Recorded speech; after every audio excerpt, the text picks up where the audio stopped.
Just comb your hair, go and wash your face. It's been a real long time since you've seen the light of day. So let thoughts come as they may, beauty and parade.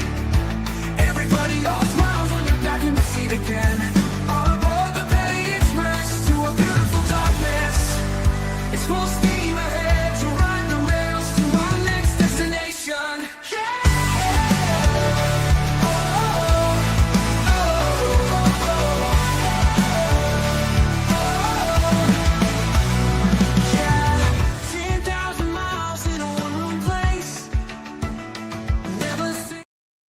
Hey you guys, it's Mo from Mo in the Deep End, your conductress on the Petty Express.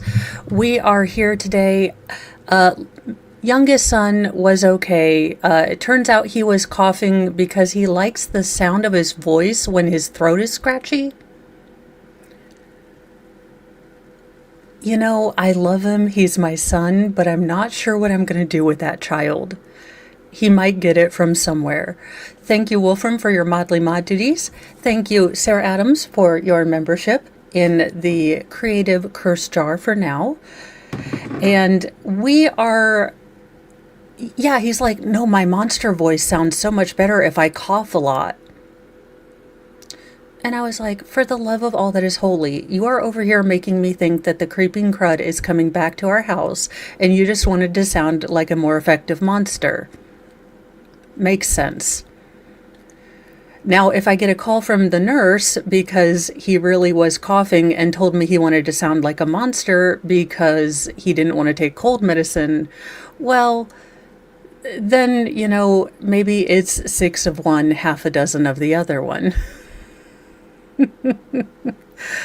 So we are back. We did stop right as, I believe, the outside consultant who was paid by the city or the state of Florida to look at the crime scene, a woman who has years and years of experience plus a master's degree in, I think, forensic anthropology and pathology and crime scene experience. She was, I think, just finishing up with her direct from the state. She has been incredibly, I think, knowledgeable, but able to convey her knowledge in a way that is at once easy to understand, but not treating us like we are 5-year-olds and mentally subnormal 5-year-olds at that. So I really did appreciate not being talked down to because the defense attorney has that on lock. And I am waiting for the defense attorney to cry when she tries to cross this woman. Now, I will say from yesterday that things that are going on in this trial and the way the defense are asking certain questions, especially the DNA questions, make me wonder if there is going to be a shift in who they are blaming as far as from the wife to the son. Because there were some pointed questions in the DNA, combined DNA that was on the guns when the defense attorney, or the defense attorney did ask which person had the greater concentration in those mixes as far as DNA, which makes me worried slightly that they are now going to try to point the finger at the son. That being said, that is just my, worry based on some of the things that, Madam Uptalk is bringing up. But let's get into this because we were very, very close to, I think, them switching over and watching the defense have to scramble against an expert who knows her stuff. And I'm ready for Miss Uptalk to be put in her place. So let's hope we get there quickly. Thrown to the side and it lands on that stuff. Correct. Okay. All right. And on the stairs, similarly, what you're notating here, or what are you looking at? On the stairwell walls, you had a couple transfer stains. Now, oh, crud. No, that's not what I want. Where did you go? Back. No. Okay. Well, I'm a thrown to the side and it lands on that stuff. Correct. Okay. All right. And on the stairs, similarly, what you're notating here, or what are you looking at? On the stairwell walls, you had a couple transfer stains, and you also had passive drip stains coming down the stairwell. Once again, very consistent with the action of the children being removed from the beds, or being removed from the bedroom, and being taken down the stairs, and then being removed from the residence out the front door. Now, it may seem like that's obvious, but I have to be Iris, yes, Mo, I'm trying to catch up on the case. One child was unalive, and the second child, the son, received a freedom seed but lived. Yes, yes, and both the state and the defense have decided to not call the son as a witness. He was tried to be forensically interviewed after this happened, and he alternately, kind of avoided the topic or said he didn't know anything. So they both decided that they really weren't going to get anything from the young, son, which I think was good as far as not having to bring him up. I will say that the defense has brought out some things, but they haven't been anything that again makes it to where there is another person other than the defendant in the room with those children when that force multiplier went off. Now, he is still claiming accident, but you don't shoot 5 shots accidentally unless your force multiplier is, infested with the ghost of Alec Baldwin, which I doubt we'll be able to prove here. respectful of the fact that if there's bloodstains and patterns there that can be analyzed, I need to do that. So what I'm also showing is that the actions that I saw by first responders in removing Jayla was consistent with the blood that I saw there. There's nothing here that I found to be inconsistent with what the scene was already telling me. All right. And then finally, I believe it's maybe your SLB 218 and 231. What are we seeing here? There are some passive drip stains on the floor by the edge of the couch. There's also a transfer stain on the floor. There's transfer stain on the couch. Once again, I originally observed body-worn video showing adult Mr. Bass holding the child, Jermaine Bass, in that proximity of the couch. So once again, none of those stains to me were inconsistent or caused alarm for me. It was consistent with what I had seen on body-worn camera and the other dynamics of the scene. But once again, they needed to be identified and recognized for the analysis. All right. I believe that's it.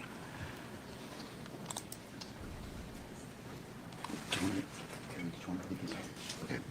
All right, if I could have one moment, Your Honor. Now, I also will say that this Thank you really very much. does somewhat take away the defense's irritation that, first responders moved things at the scene. Again, the fact that their criminal, scene reconstruction expert watched the body cam footage, noted exact placement of things when they got on the scene prior to moving the children to render aid, and then went through watching the body cams to note where there might have been blood transfers caused by the first responders, is very, very detail-oriented, and I think really has taken the wind out of the sails of the defense as far as, oh, well, you didn't check the blood transfers here, here, and here, you didn't look for fingerprints. Well, this expert is clearly really showing how, from a professional, from a very academic, setting, why you wouldn't take those. Because she went back and showed with the body cam how they were probably caused by first responders. I can't wait for the defense. Have no more questions. Good afternoon, Ms. Cox. How are you? I'm good, thank you. This is the first time I've been excited for the defense. All right, so you were hired by the state of Florida in this case, I was. and specifically Mr. Terry, who works for the state attorney's office? Yes, he was the one that contacted me. Okay. And how much... Okay, it's the battle of the annoying sounds. Lip smack versus uptalk. Now, I'm going to be controversial and say that I will deal with a lip smack any day versus condescending uptalk, but I may be very wrong. So let's put up a poll.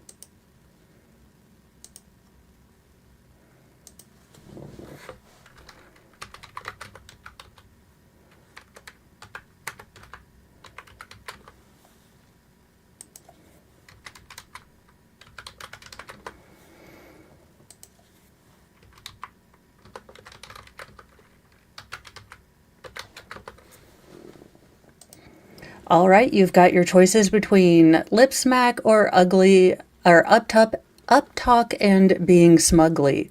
So which would, more hurt your ear holes? Do you know, as of today's date, how much has the state attorney's office in the 13th Circuit paid you? May I double check? Yes? Darn her wanting to be paid for all her time. $760. Now, when we took your deposition, they had paid $760?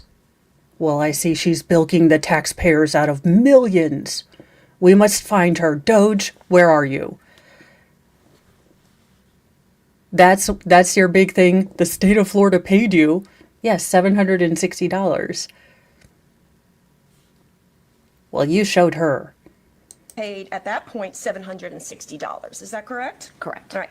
So since that time, you gave a deposition, That's correct. okay? And that bill had to go to my office, even though Correct. you're a state witness. Correct. All right. And you would have had depot prep, I did. okay?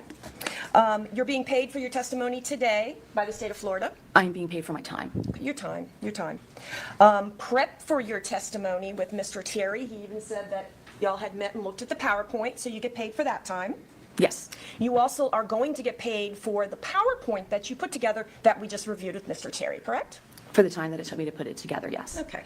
So then, since it was already $760 before we took the depot, it's going to be above that at this point, correct? Yes. All right. And now the opinions that you have testified here today, No, not more than $760. How dare this heifer want to be paid?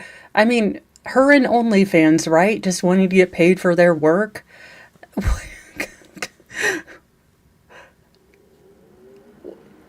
Okay, you're being paid for your opinions? No, my testimony.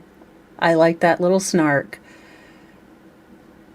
those are your opinions and your conclusions, correct? Correct. Right. And you cannot tell this jury who pulled that trigger, correct? I cannot. Right. Just a little bit about the work that you do. Your percentage in terms of working for the police officers, their offices, the state of Florida, versus the defense. Give me an idea what the percentage or breakdown would be of how much you do for, say, state attorneys' offices and police agencies versus a defense hiring you. I would say it's about, contact, about 70% state or law enforcement and about 30% defense. Okay. So 70% of your work are police agencies, law enforcement, and state attorney's office, such as Mr. Terry's office. I do get contacted by the state frequently, yes. Okay. 70%. Approximately. That's okay. Yeah. All right. Now, based on the findings, you cannot say Mr. Bass discharged the firearm, correct? I have no opinion on who actually pulled the trigger. You cannot say whether the son pulled the trigger at any point. You cannot say Jayla pulled the trigger. You cannot say Shirley Bass pulled the That's trigger. not what You she can't was. tell us who pulled the trigger. I cannot. She was there to reconstruct the crime to try to figure out where the victims actually were, where the blankets were, if the blood spatter matched up with all of, what happened. She was not there to be able to tell who did this. And again, okay, defense. All right. Okay. Bless your hearts. No. Now, you are aware of the fact, and I think you just testified to it, that EMS brings Jayla down the stairs and out the front door. Yes, I observed that. Right. Okay. And that's on body cam, I believe, correct? Yes. Right. And then you're aware from people telling you that Mr. Bass had brought his son down the stairs and over to the couch because the coming. No, she is aware of that because she watched body cam. She didn't go by hearsay. She went by the body cam. In fact, if you had listened to her testimony, she says that the first thing that she does when she is given a case is watch the body cam with the sound off because she wants to see what the scene looked like before or right as first responders were on the scene. Now, when first responders got to the scene, Mr. Bass was holding his son. She didn't hear it from hearsay. This woman is deliberately trying to condescend and misstate facts. Like this woman just, talked to the state's attorney and, pulled this out of her behind. walking down the stairs is not on the body cam, correct? No, I observe the young son on the father's lap. That's the first time I see the son. Okay. And you were advised he would have taken him down that staircase? I cannot exclude that. That would be the most probable. Okay. All right. Well, somehow he got from the top floor down. I agree. Okay. Yes. And in terms of the staircase, there's nothing inconsistent. She didn't negate your answer, you mumble-muffeted butt monkey. She just said she couldn't, exclude him coming down the stairs. She's like, well, he got down from the upstairs somehow. She just said, yeah, I can't exclude it. This lawyer is going to get him... This lawyer's going to get the death penalty reinstated, I swear to goodness. Consistent with the fact that either child was carried, lifted, and moved down the staircase. Oh, no, the blood's all very consistent with that. And also consistent with the fact that Mr. Bass would be over on the couch holding his son, as you saw in the body cams. Yes, the blood that I saw outside the bedroom was consistent with that, yes. Okay. All right. Now, you also have no opinion on which child may have been shot first, correct? That's correct. Now, I want to just talk to you a little bit more. Mr. Terry, I thought, was making a comment and had asked you about that both children's heads are together, and I might have misunderstood what he said. You're not testifying that these two, Miss Bass and Jermaine Bass, the son, that their heads are together when they're shot, correct? Their heads are in the northwest corner. Okay. That's what I wanted to clarify. So you're not saying head, they're together, they're right next to each other. You're not saying that. I'm just saying they're in the northwest corner. Okay. And in fact, you cannot give an exact position of Jayla Bass, correct? I can give you the approximate location of her head, but the rest of her body I can't, except for what I observed on body cam. Okay. So let me ask you the question again. You cannot give us an exact position of the children and where they are, correct? Their heads are in the northwest corner when the gunshots are inflicted. Jayla's head was in close. She is very literal. You are asking her things, and this woman has worked crime scenes. She is going to be very, very precise with both her language and what she is communicating. So you are not going to get her off of what, she is already stated. Now, you can attempt to be condescending, but I do believe that Miss Anna Cox has more brain power than you, so I don't know how it's going to work out for you. Close proximity to the northwest corner and north railing, correct? Yes. That is your They were opinion. both. That is the northwest corner, yes. Okay. And again, that is her head being in close proximity to that corner, correct? That is correct. Okay.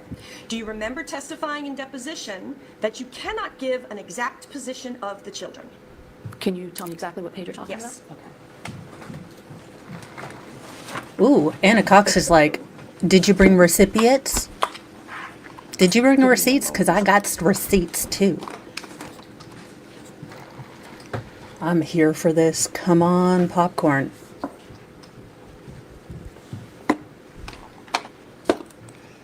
We are at 1.25, so they are not as glitchy as they look. He still is blinking incredibly large amounts and quick. Your deposition, taken in late December of last year, bottom of page 24. Just go ahead and look at it to yourself. You might want to read a couple questions about that.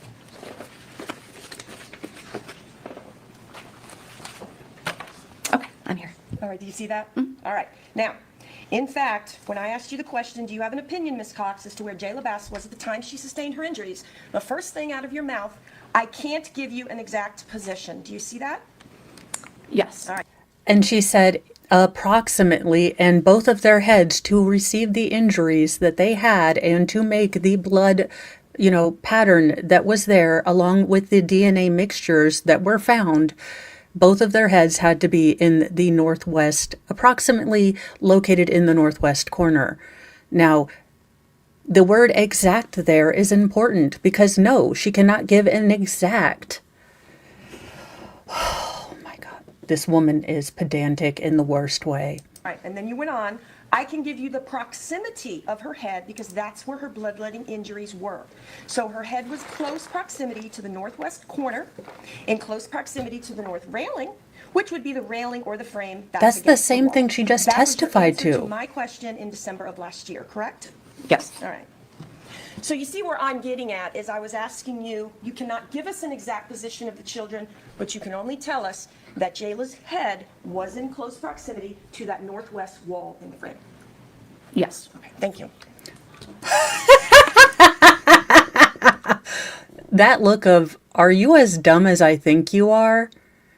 Y'all saw that look? We're going to go back and replay that. I want you to look at this. I want you to look at the look she gives the attorney, because this is, did you eat lead paint? Because she does West wall in give, the frame. Yes. Okay, thank you. That will be the same. it's subtle, but if you know a what the fuck look, that was a, I mean, but yeah, she was like, congratulations for just saying the words that just came out of my mouth hole. You really showed me. Yeah, you really showed me. There you go. With Jermaine the child as well, will it not? That all you can tell us is that his head and possibly his right hand was in proximity to the northwest corner, correct? Yes. All right. So certainly you also cannot give us an exact position of Jermaine Bass' child. I can just tell you that his head and hand were at the northwest corner, in proximity to the northwest corner. Close proximity to the northwest corner. Yes, because Right. all the blood is in the northwest corner. Okay. So you agree with me on all that, right? Can't give the exact position. The best you can do is give the opinion you gave here today. Right? I can give you the exact location of where the blood impact spatter is, and it's in the northwest corner. No, you've already testified to that. We've already looked at the spatter. And the spatter's a mixture. Correct. Right, okay. My question to you was, and I believe you've answered it, is you cannot give us an exact position of those children on that top bunk. I can tell you that their heads were in proximity to the northwest corner because all the blood is on the northwest corner. So That is that- related to the gunshot wounds. Okay. I'll ask you again. You cannot give us an exact position of where those children were. Fire this woman out of a trebuchet. Exact. No, this is the answer she's given you. You've asked and answered it. I can't drink. I have to pick up the boys.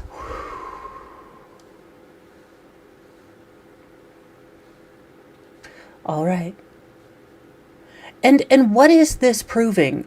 What is this proving? All this is doing is highlighting that, again, your client's children, one of them lost their life. A precious baby girl lost her life on that mattress. I don't give a rat's rah-rah if this woman can, down to the microsecond and micro nanometer, figure out where these children were. It doesn't matter. What matters is we know approximately where their heads are. We don't need to know exactly where they are. But you are highlighting, again, the fact that little Jayla lost her life, and little Jermaine, fought for his life on that mattress. But okay, continue forward. Please get your client convicted. Correct?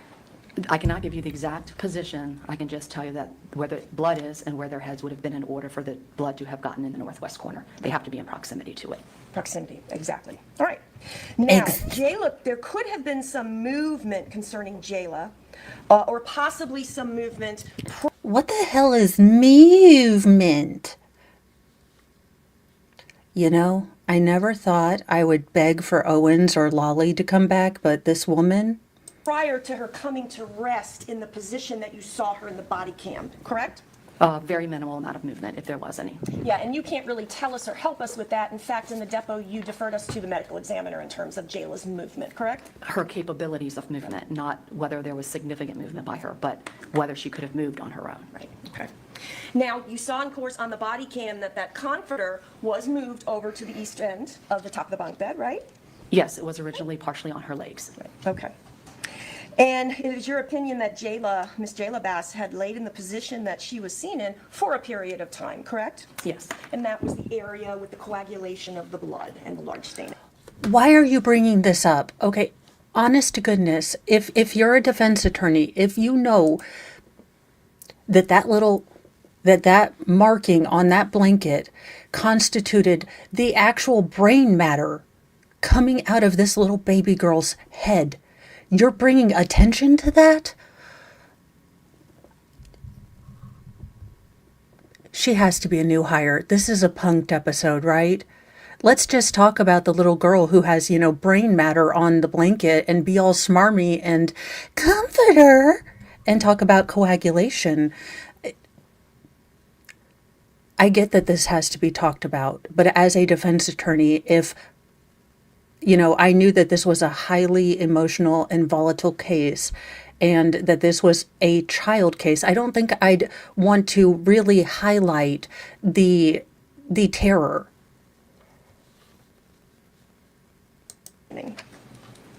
The saturation and the dripping downward onto the bottom bunk, yes. Okay. And it's your opinion that Mr. Jermaine Bass, the son, had moved from the west end of the bed over to the ladder, and he could have moved there, or somebody could have moved him to that area, correct? Correct. So basically, Jermaine Bass, the son, his head is in close proximity, or maybe his hand, to the northwest corner. He's then coming to the west middle area of the bed, and then moved, and again, either himself or someone else, down the ladder, correct? That's consistent, yes. Okay.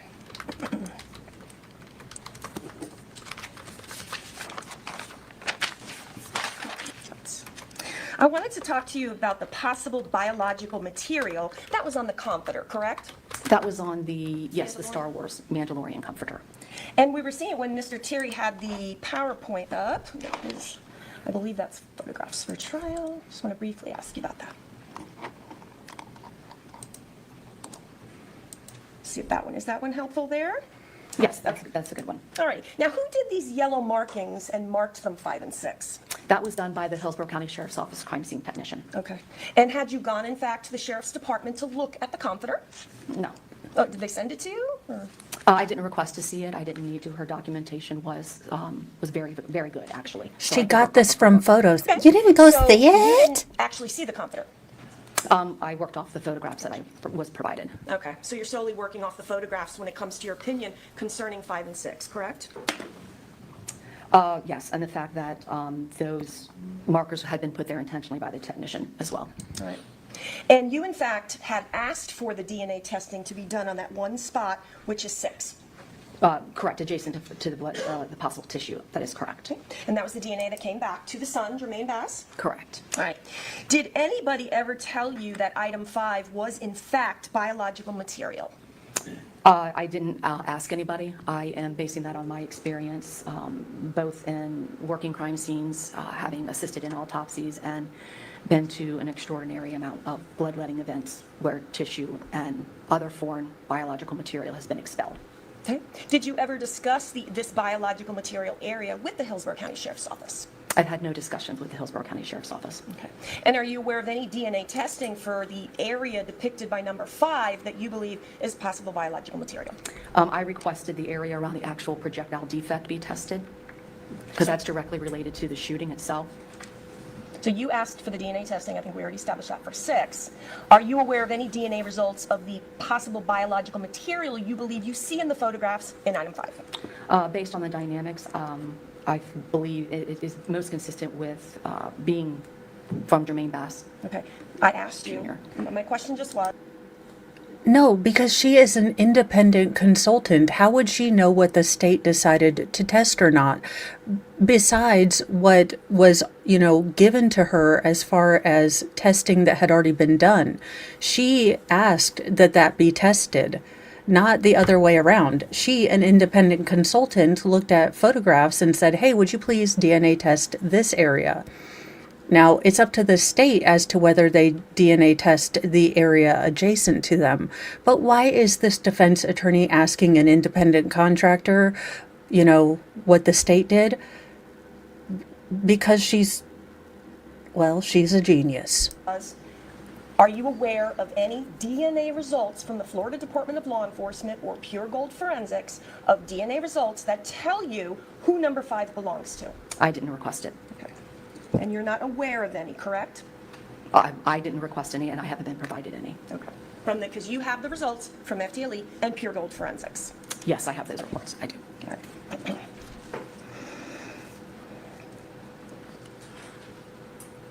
All right, and then you indicated in terms of the comforter, let's pull up, let's see. No. Nope, that's my mouse, that's why it's not working. All right, back to this photo. And for It's the not record, working because a the minute ago, smug. I was at SLB. What does SLB mean, Ms. Cox? That is, I believe it is the initials of the forensic tech who took the photographs. That's considered to be a digital identifier because there were multiple people that took photos, and that just allows people who come and do a case file review to understand who took what photos. And for the record, a minute ago when we were discussing the 5 and 6 areas labeled by Ms. Vader, that is identified in the PowerPoint by SLB 0022 and SLB 0023, or slide 15. Is that correct? Yes. Okay. I'm just documenting, make sure we know what we're talking about. All right. And then it looks like I am at slide number 12. It looks like we have photographs from Ms. Bader again, 0113 and 0376. Now, you said something about you believe it is more consistent that the comforter had been, as you saw in the body cam, on the northwest end of the bed and had been moved over to the northeast corner, correct? That's what's most consistent, yes. Okay. And in fact, we see some of that right on the body cam, do we not? That is correct. Okay. So is it your testimony that any blood that's on the east end, which we have on the railing, we have on the wall, and we have on the mattress itself, any blood I see came specifically from that comforter? Is that your testimony? The deposition of those transfer stains is most consistent with coming from the movement of the comforter to that area, being deposited by the wet blood on the comforter on the areas that it came into. Most consistent with doesn't mean definitively. This is the language that we all agreed on. You're a lawyer. You're supposed to understand language and what words mean. So you must be deliberately using the wrong words and or trying to find questions that she can answer no to. It's a really cheap trick. If you had, facts on your side, you wouldn't have to ask trick questions. The contact during movement, yes. Okay. You're talking about transfer stains. Which ones are you speaking of? There, if you look at the second photo, that ends Yes. in, okay, so there's a transfer stain. If you go to the corner, right there, that's a transfer stain. And you can see it's in proximity to wet blood on the comforter. If you go to the actual east wall, Over you here? can see a transfer that's actually right above the wet corner of the comforter there. So those are some of the scene-specific variables that is consistent based in proximity of the evidence to each other. Okay. And you say consistent, so you can't say for sure, but that's most consistent to you. Correct. Right. Also on that same frame, PowerPoint 12, I am taking my mouse here No. to some blood staining here, and there's some blood on the railing, and that is to the west of the comforter or the left of the comforter. Do you have an opinion as to how any of that blood was deposited? Yes, that would also be consistent with, possibly most consistent with coming from the comforter, because as you proceed further to the left, that's where Jayla Bass's lower body was. So that was actually documented in the body cam that comforter was over in that particular area. And there's no blood source in that area to cause the contamination that I see on the comforter, which would just once again indicate that the comforter was further west, came to rest on Jayla Bass's leg, caused the deposition on the wall, moved down to the east end, caused the deposition on the wall. So that's actually the progression that the blood is telling me. That comforter, as it's being moved, it's leaving these clues for you across the bed. It's leaving blood deposition in some of the areas making contact with. Okay. So in SLB 0113, this area of blood down here, and my mouse is towards the middle bottom portion, is it your opinion that that's from the comforter? It is consistent with coming possibly from the movement of the sun from the bed. If the comforter came into contact with that area briefly, I can't exclude it. But based on the dynamics of the transfer patterns on the south side of the railing, the interior side of the railing, and the proximity of that to the railing, it's a progression also more consistent with the sun being moved or being removed from the bed. Right. But we don't know specifically, say, for example, that blood stain that I'm highlighting again, 0113 towards the bottom middle, we don't know whose blood that actually is, correct? That particular stain, no, but blood in proximity to it came back to being the little boy. Right. Proximity, do you mean the one on the comforter? No, the comforter and the railing. Right. But we're looking at the east end of the bed, are we not at this point? Yes. Okay. And when you say the boy's blood, are you speaking of further down on the west end by the pillow, say, for example? being the voice. No, I'm talking about the testing on the railing. There was, I want to say, was it L and then O? Yes. Oh, no, not O, N, element. Yes, there was testing done by that end of the bed on the railing and the ladder that comes out of a bunk bed. So, yes.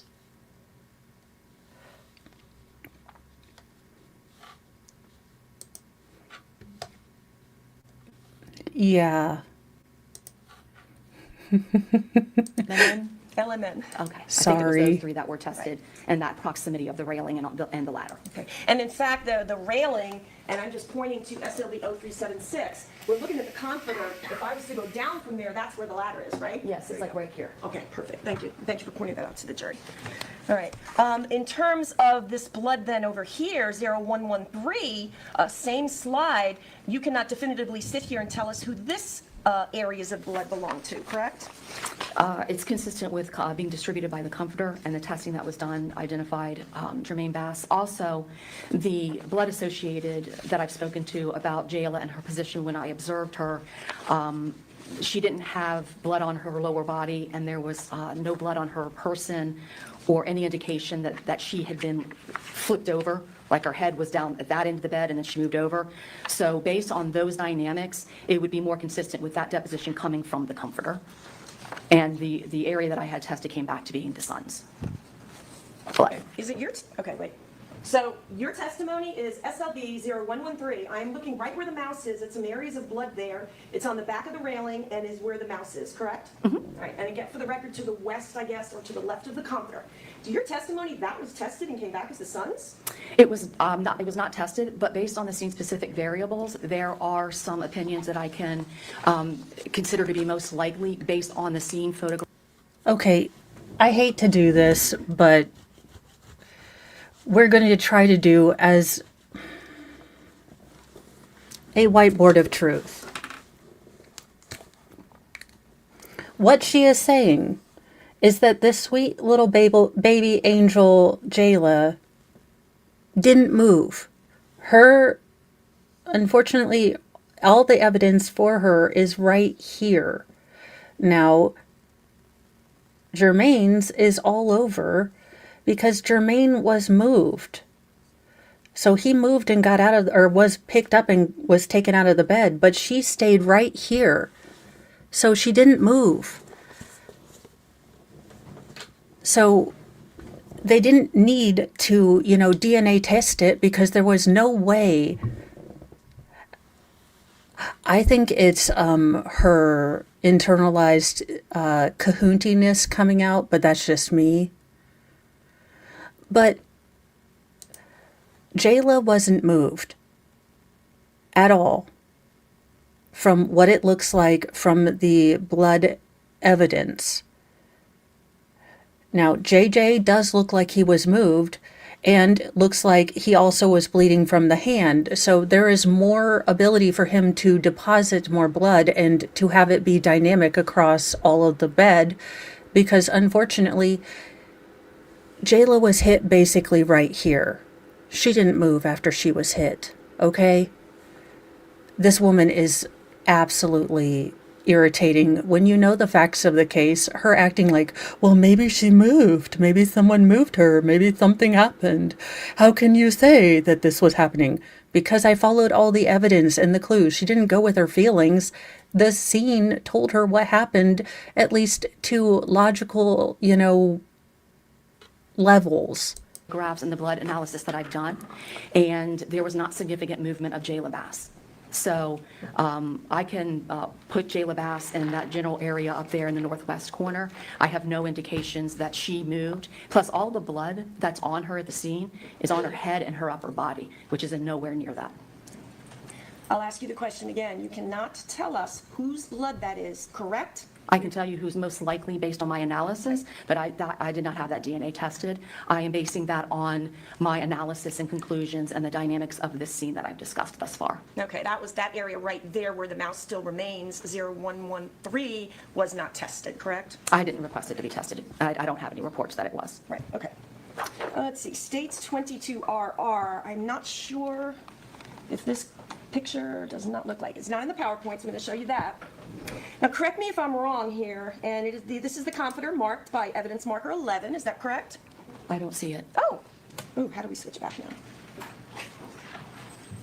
So I'm gonna go away from the PowerPoint then at Okay. this point.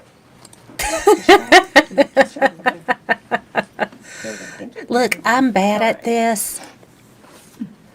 All right, thank you, Ms. Cox. All right, so I have here, again, just for the record, 22RR.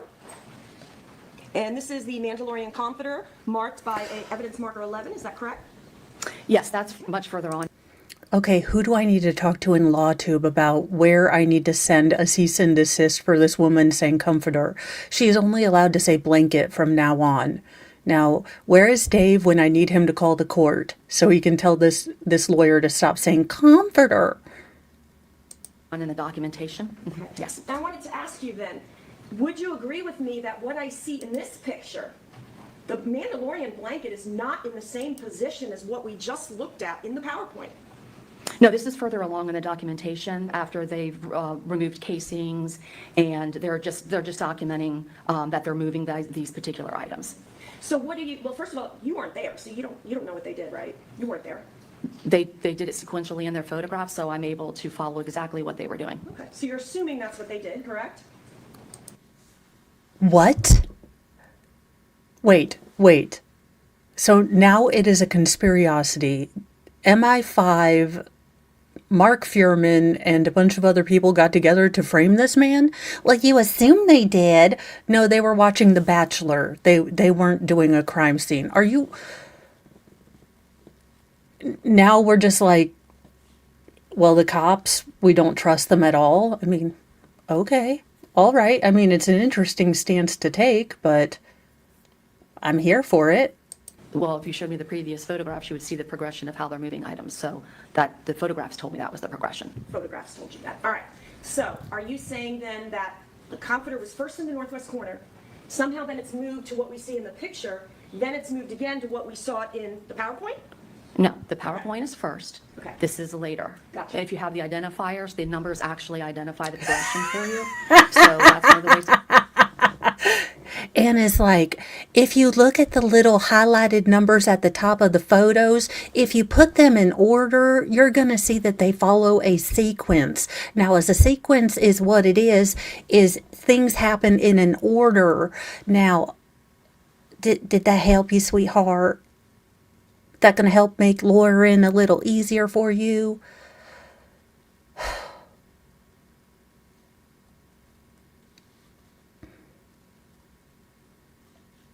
To show the progression and looking at the photographs, you know, as you keep moving further and further along. So this is very customary that as you're moving things, you document for this exact purpose, so there is no confusion about sequencing. Yeah. So it's the ones we saw in the PowerPoint first, I'm not counting the northwest wall, and then this progression. That's correct. And we're seeing in this photo. Okay. The blood that we see in this area where the comforter is not touching, you do not know whose blood that is, correct? No, that area was actually under the comforter until it's moved, so it is consistent with deposition from part of the bloody area of the comforter, because there was multiple saturation stains on this comforter. Okay. How do you know that? Because there's photographs of both sides of the comforter taken back at the actual crime scene unit. Okay. So is your testimony then that what we're looking at in this photo marked by evidence marker 11, that the comforter was on top of this area of blood? The comforter, when it was documented in the photographs that I showed, that is where it was upon the arrival of the crime scene unit, and in body cam video, you can actually physically see them moving it down to that area. So yes, that. Is this lawyer asking a question based on the shape that she sees in this picture, disregarding every other photographic evidence?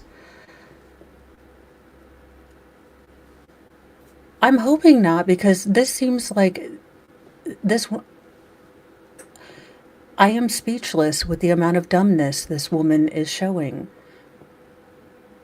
That particular area was originally covered by the comforter when the crime scene unit arrived. Okay, so I'll be able to see that on body cam if I watch the body cam again? If you watch the one where they first, I can tell you which one Yeah, it is sure. actually, because I have it written here. It's Anna the Cox body bringing the cam receipts. That is designated by X as an X-ray, 60A as an alpha, 0139, K as in kilo. It's 2 hours and 15 minutes long and 17 seconds. That is the first responder when he goes into the room and he makes contact with the Anna Cox pulling out the hot tea right here. She's like, let me get you the serial number, the date and time, the length of it, and let me give you the timestamp, sweetie. Anna, did we just become best friends? I'm gonna have to break you from the lip smack thing, but I love your glasses and teach me all that you know. I want to be your Padawan. Jermaine Bass, and you can actually see him get up on the lower bunk, and he gets up and he moves. You see him move his right hand, and then you see him move Jayla towards him. I believe it's also in his report that he indicates he moved the comforter. So there's two forms of documentation of that. Okay. Do you remember the name of that officer that moved that comforter to that position? I only have I use, when I do my reports, I use the actual time stamp from the actual body cam. Because that is a actual stamp that's part of the actual physical tangible evidence when I do my report. So that's why I refer to it that way. Okay. We have a In timestamp. terms We of got any testing towards the timestamp. middle of the top bunk or to the eastern corner, I noticed that she wasn't like, I'll just go watch that and double check. She didn't expect her to have the like serial code number, the maker time, the blood type of the officer. Anna Cox, you're my hero. none of that, like where we're seeing the comforter right now and any blood underneath it, none of that is actually tested though, correct? I didn't request any of it to be tested. I don't have any reports of it being tested. As the same as when it's going further down onto the eastern corner where we looked at in the PowerPoint, same thing again, no testing on any of that blood except the comforter part that you asked for. Well, on the east end, the ladder's on the east end, so there was testing done on the south rail at the east end, but these stains here, I didn't request any testing, and I didn't receive any reports of testing. Okay. Yeah, I was talking just about the mattress Oh, itself. okay. That's okay. All right. Take that off then.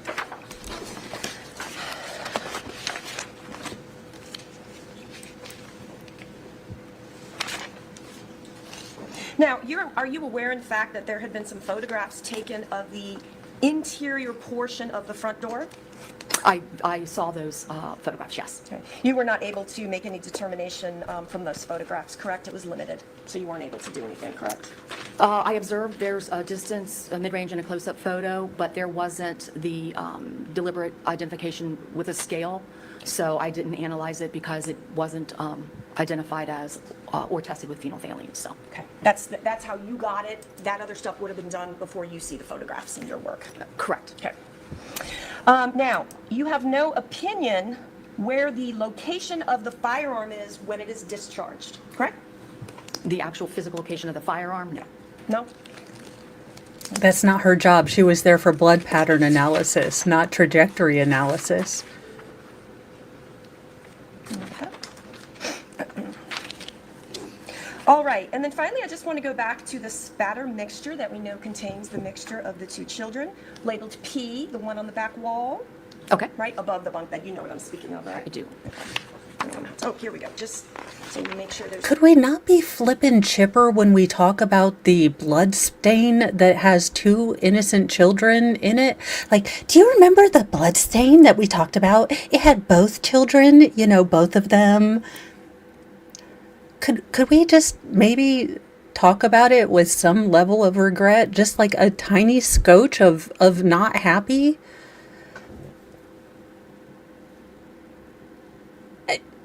No issue. Here is State's Exhibit 22 RRR. We are speaking and agreeing that this is P over here, green scale marker P, and this is the area you're speaking of, correct? That's the area that was identified as the area that was tested, but that's not all of the impact spatter in that northwest corner. Okay. The impact spatter is also on the north railing, the actual physical corner, and on the west railing. Okay. So the actual spatter encompasses how it's. May I stand? Yeah. It's I'll actually- zoom it in for you a little bit. There's, Does that so help? you have all this spatter here, but you can also see the spatter's all here. It's on this back wall. It's all here. It's around here, and then it abruptly ends here. So this is the northwest corner, and you can see that the spatter encompasses this particular area, as well as it rises up in a conical formation over in this particular area. So in this area right here, the northwest corner is where the impact spatter is. And you're taking, just for the record, you're taking your hand. We have the northwest corner where we have the large area of coagulated blood. You're taking your hand and going around above it and onto green scale marker P.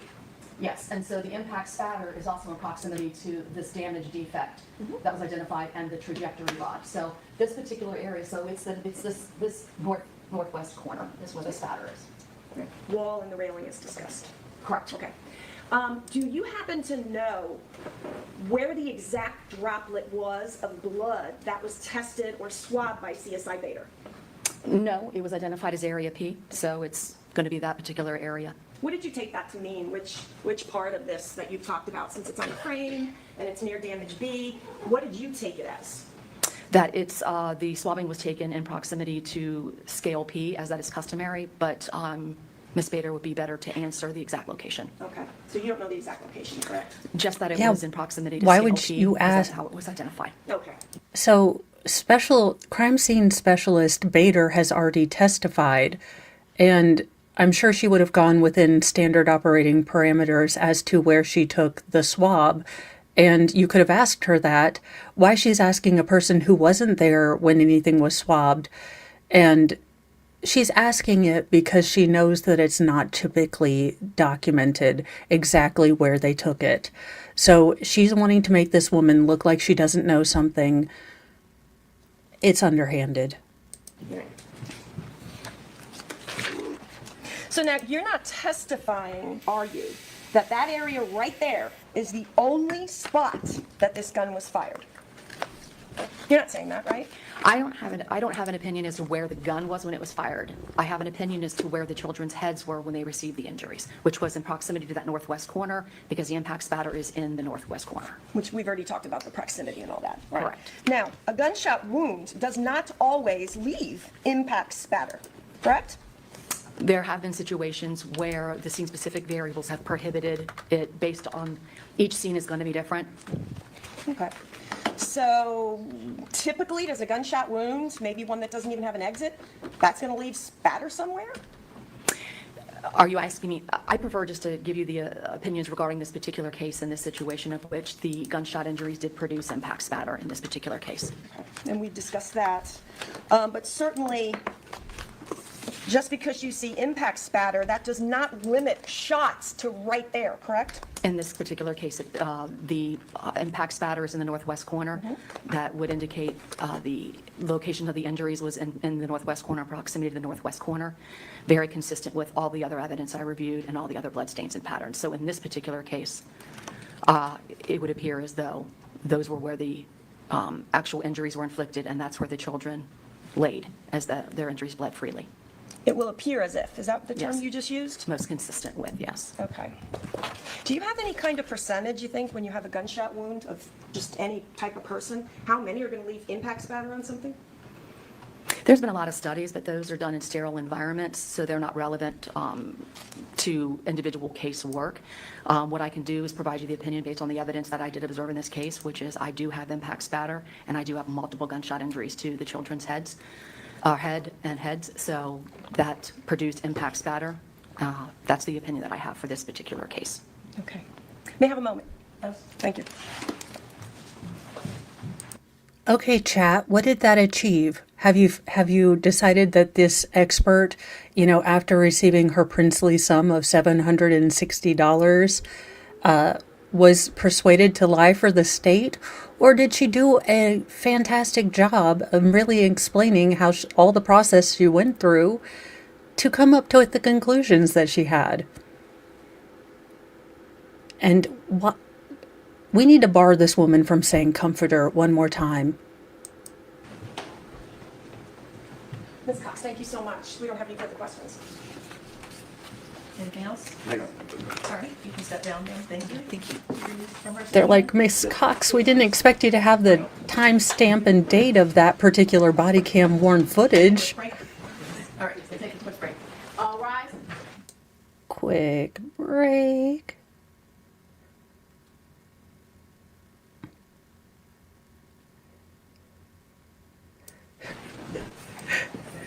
she is going to be getting hazard pay, I hope.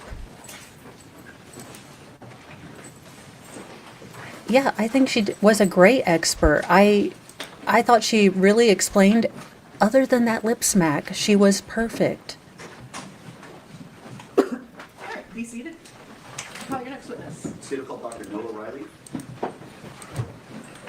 They said Dr. Bill O'Reilly? Right hand, please.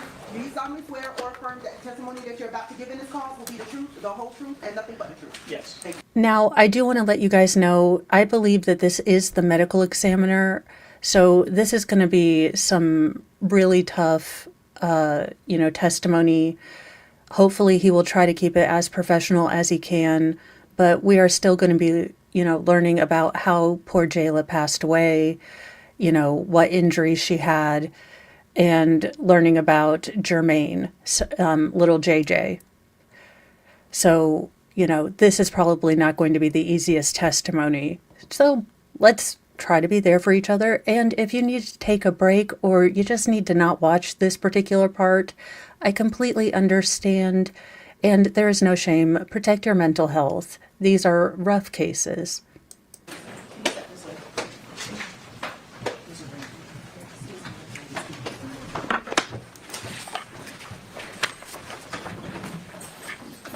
Good afternoon. Hello. And you would please introduce yourself and spell your name for us. I'm Dr. Noah Riley, Noahreilly. Thank you. Doctor, how are you employed? I'm an associate medical examiner for the Hillsborough County Medical Examiner's Office. And what is an associate medical examiner for the jurors? I am a forensic pathologist who is trained to perform autopsies that fall under the state of Florida jurisprudence. Okay. And how long have you been employed with the Hillsborough County Medical Examiner's Office? 2.5 years. All right. And prior to employment with the Hillsborough County Medical Examiners, did you work anywhere else as a medical examiner? I was in training in Houston, Texas. All right. And so tell me a little bit about that. Well, first of all, what is your specific title with the medical examiner's office? Associate medical examiner. Okay. And what are your duties as an associate medical examiner? I perform autopsies. Okay. Generally, that's pretty much it. And, Yeah. yes. What sort of training and education have you had in order to become a medical examiner? I have a bachelor's. Okay, my 90s kid. I never thought that, the younger Pete from Pete and Pete would become a medical examiner. But way to go, Pete.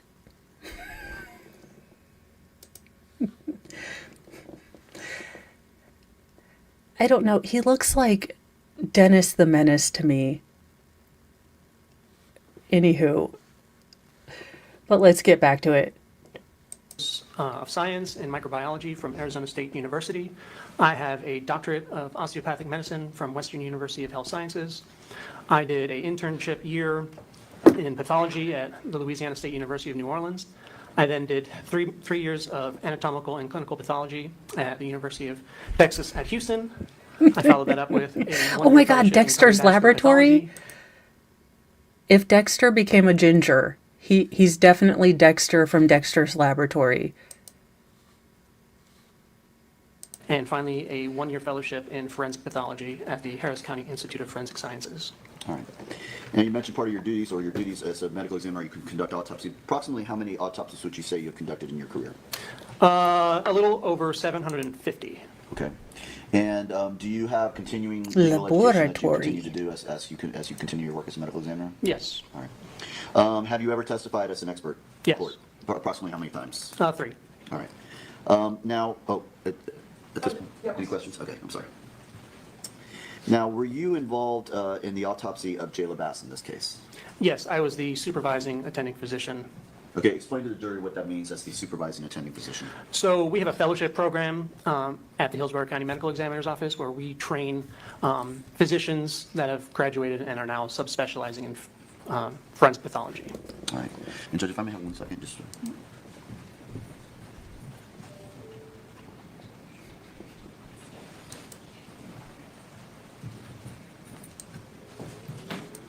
Now, So as a we supervisor, shouldn't were see you any present at the time pictures. this autopsy was conducted? Yes. Who actually did the actual cutting, the autopsy itself? Dr. Paul McGowan? All right. But as supervisor, you were present at all times? Yes. Where's Dr. McGowan now? I believe he is in Arkansas Okay. teaching. Okay. So you were present, you observed, were you, as a supervisor, did you make sure that he was doing everything correctly? Yes, I aided him in, and educated him in the entering exit wounds and other findings. Okay. And did you review his report? Yes. And were you in fact the person who was in charge of approving his report? Yes. Okay. Now, explain to the jury. You guys know that the defense is going to bring up that they basically had a student doctor working on the autopsy, not acknowledging that when you get to end stage pathology or pathology, training as far as medical examiner, it's not like you're fresh out of high school and they're letting you do something. But I bet that they are going to make a big deal about the fact that he was the supervising, ME. I do have a feeling that's going to be brought up. Again, not taking into account that, at the end of a pathological, a pathology, learning term, when you are getting to the point where you're mostly just doing things on your own with a supervisor, you pretty much are a pathologist. How an autopsy generally works. So an autopsy is a surgical procedure of a dead body. We first start with an external examination where we look at the skin and see if we can see any natural disease or evidence of trauma. After that is documented, we open up the body and we remove the organs and look for any natural disease and trauma. And as we're doing this procedure, we're also taking samples of blood and other tissues for toxicological analysis. And then after that, we write the report and establish the cause and manner of death. And do you take photographs along the way as you do these autopsies? Yes. And that's just to document for future potential need down the road? Yes. All right. When you made your initial examination of Jayla Bass, what were you able to visually observe about the body from your initial views and when you first saw her? She was a 5-year-old child with gunshot wounds to the head. All right, and it was very clear to you that they were gunshot wounds to her head? Yes. And in the course of conducting autopsies, I'm assuming you conducted many autopsies with gunshot wounds? Yes. All right. How many gunshot wounds were you able to visually observe when you first were doing the initial observation of her body? She has 3 gunshot wounds. Okay. Where were these gunshot wounds located? One gunshot wound was on the left side of her head. One was just above and in between the eyebrows, and another was just beneath her left eye. All right. Now, when you are looking at these wounds, do you clean? Okay, I'm going to need my force multiplier experty guys, and I'm not an expertologist, and I'm not even going to put a face on this.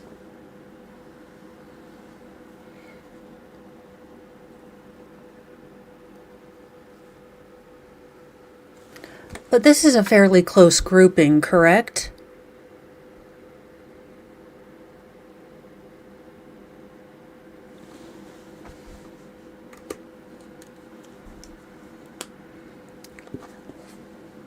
Make this an accident, defense, I dare you. Explain how this is an accident.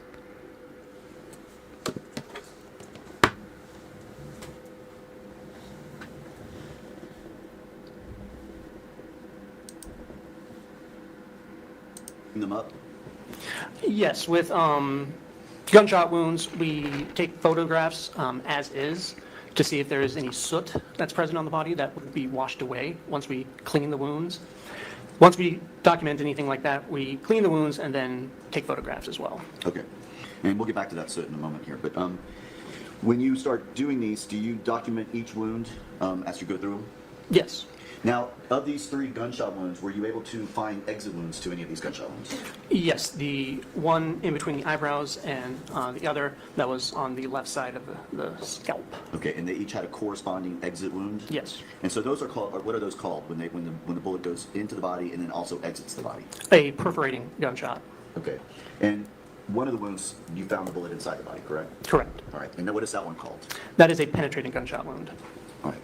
Now, how do you label these particular wounds so that we can kind of explain them to the jury about where they were located and how they occurred? Yeah, so we took pictures. He decided to use letters to designate the wounds, both the entrances and the exits. And then after that, we took those and we put it all together and described them as gunshot A, gunshot wound B, gunshot wound C. Okay. Let's start with gunshot wound A that he described in here.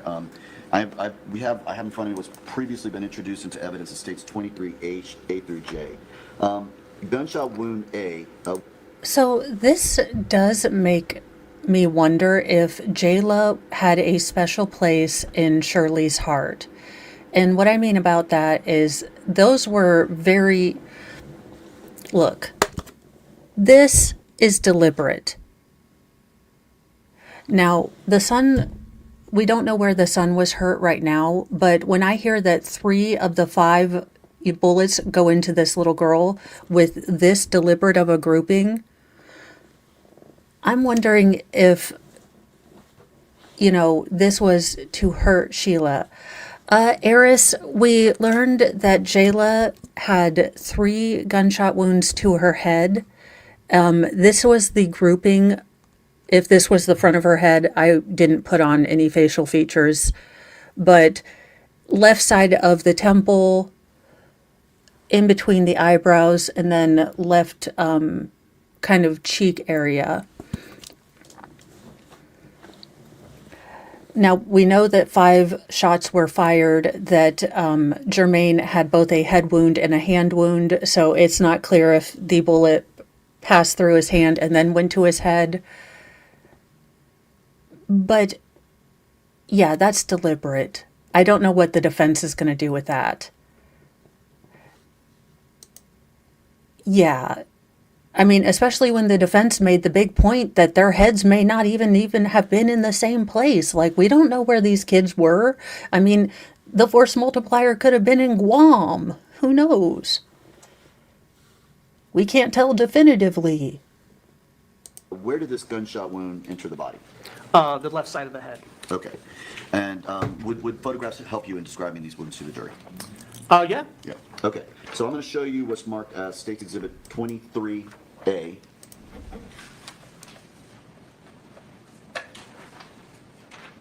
This is, in fact, the gunshot wound that you just described to the temple of the body, of the head. Yes. All right. Now, this wound at this point in time looks like it's been, like the hair around it has been shaved. Is that accurate? Yes. All right.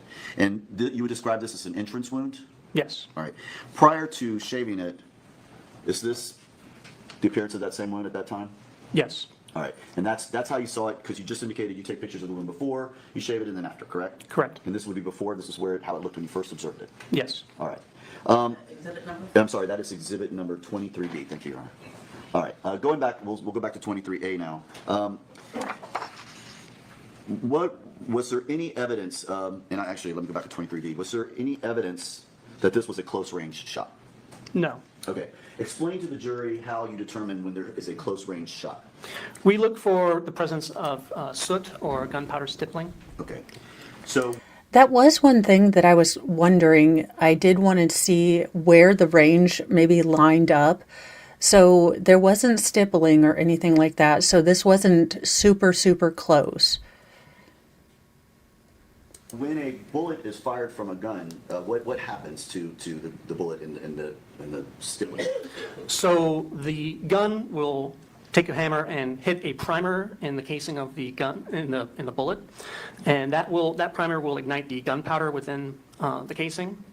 That will cause a expansion of super hot gas that propels the bullet, the actual lead core of the bullet, out of the barrel and out of the muzzle. Okay. And with that bullet, what else comes out with it? So all of the gunshot particles, the gunpowder, will either burn or... Okay, y'all. So, I cover these stories all the time, like all the time. So when I get one of these little, it has come to our attention that a former employee of the school district was involved in gross allegations against children, but we are unaware of any of gross allegations against children shenanigans happening during the time that person was employed. I've done this enough to determine cover our ass legal shenanigans. So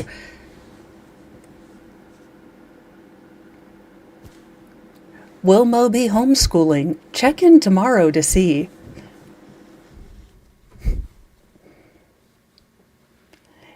Yeah, I don't trust the school administration about as much as I trust the government, so we investigated ourselves and found ourselves not guilty. You did? Isn't that special? Guess who's going to a school board meeting? Or be unburnt when they expel out of the gun. How far, when a gun is fired, would you expect to see soot or stippling on an individual? It's variable, depending on the handgun and the ammunition used. Some bullets have more gunpowder than another. Say like a Magnum has more gunpowder than a regular bullet. So soot would be seen usually around up to 6 inches, and then it kind of, goes off, and you can't really detect it after like a foot. While gunpowder stippling is the unburnt gunpowder that slaps against the skin.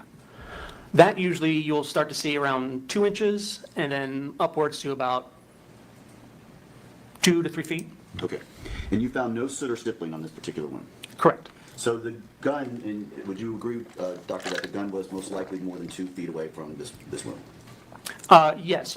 So, guys, I have reached out to a fellow friend who's more in with the moving and shaking on the school board to see what she knows. I haven't heard anything from my girls. I'm not worried personally about my kiddos, but any gross human being that wants to target children, I'd like to know some things about, why they were employed.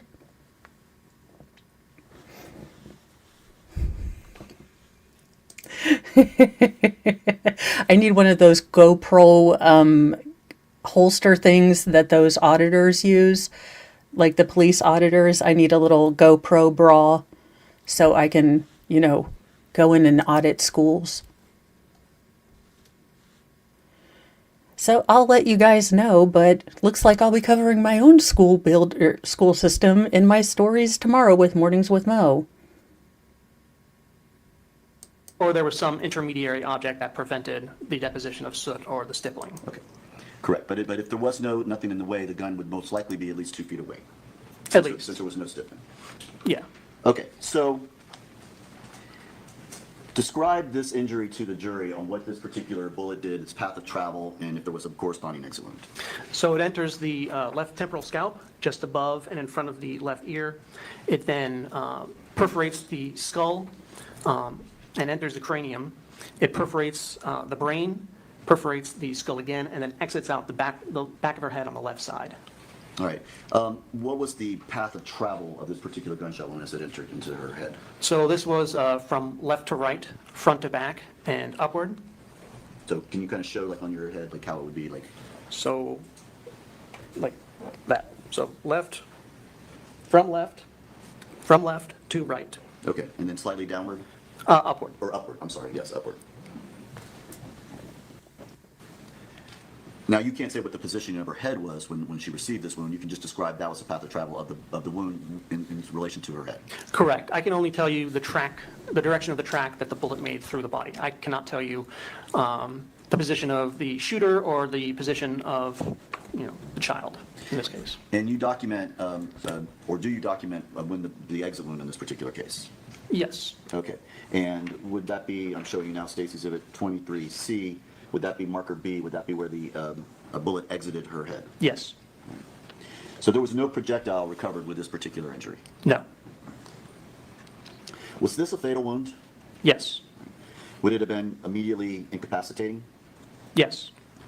Meaning she wouldn't have been able to get up and move around after a shot like this? Possibly, yeah. Okay. Now, going to gunshot wound B, and I know that that's how you labeled them A, B, and C, correct? Yeah. But your actual labels that you have placed on the, as far as for the pictures, don't necessarily correspond to that. Is that right? Correct. Okay. So I'm going to show you what's been marked as State's Exhibit number 23D.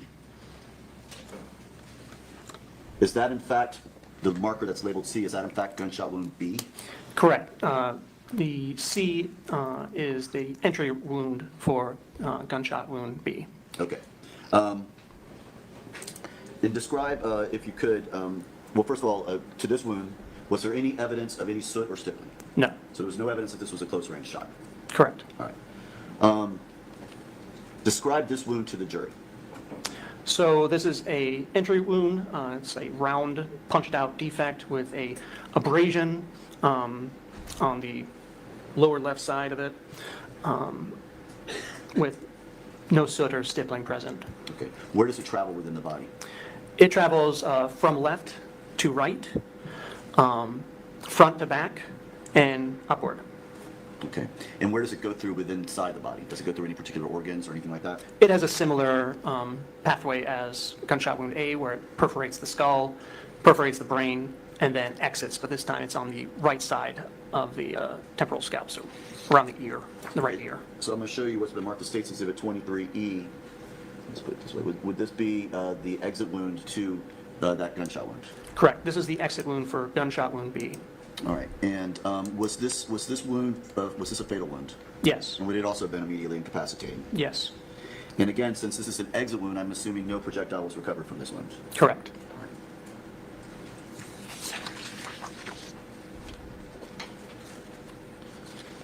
So we've discussed two of the wounds.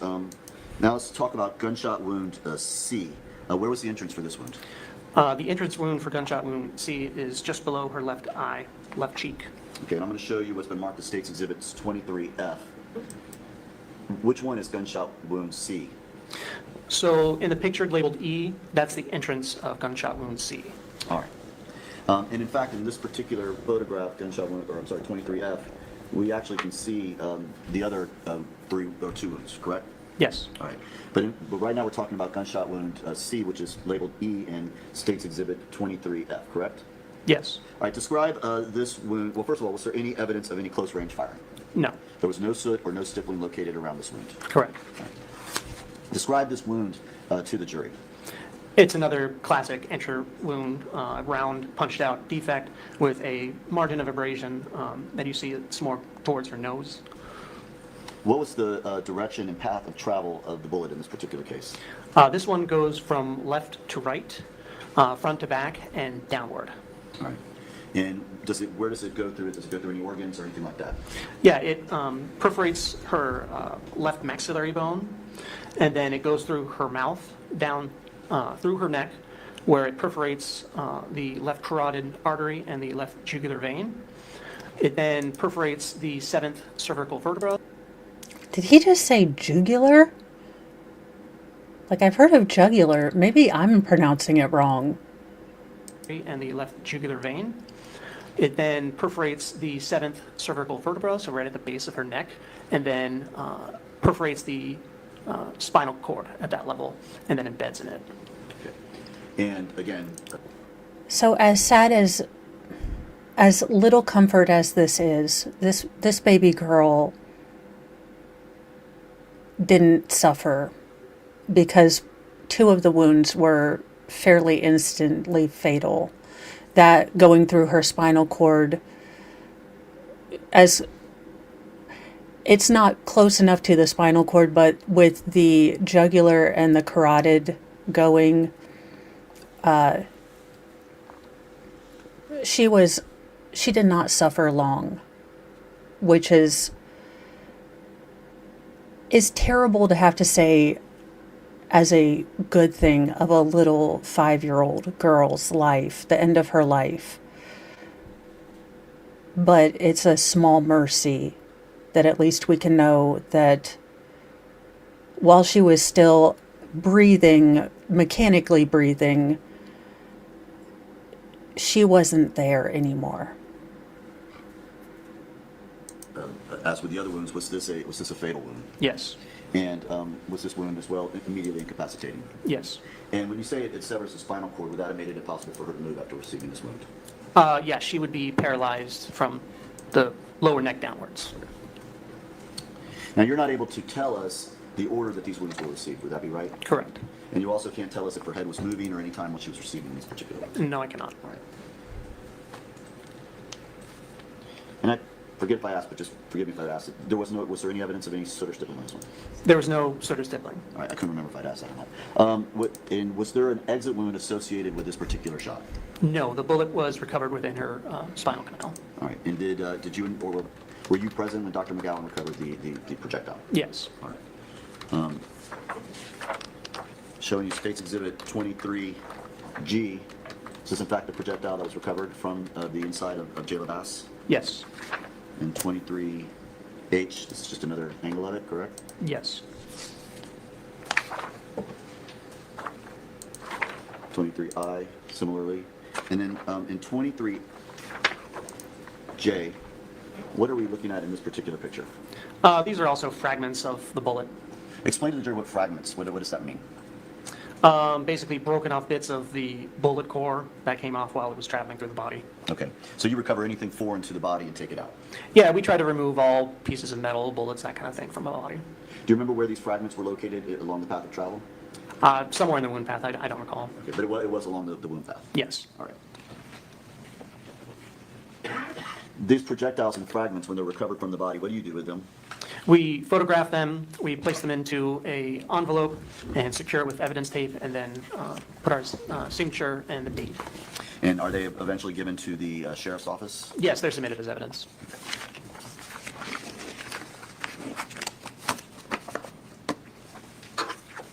So in your opinion, doctor, what was the cause of death for Jayla Bass? Gunshot wounds of the head into the neck with perforation of the skull, brain, and spinal cord.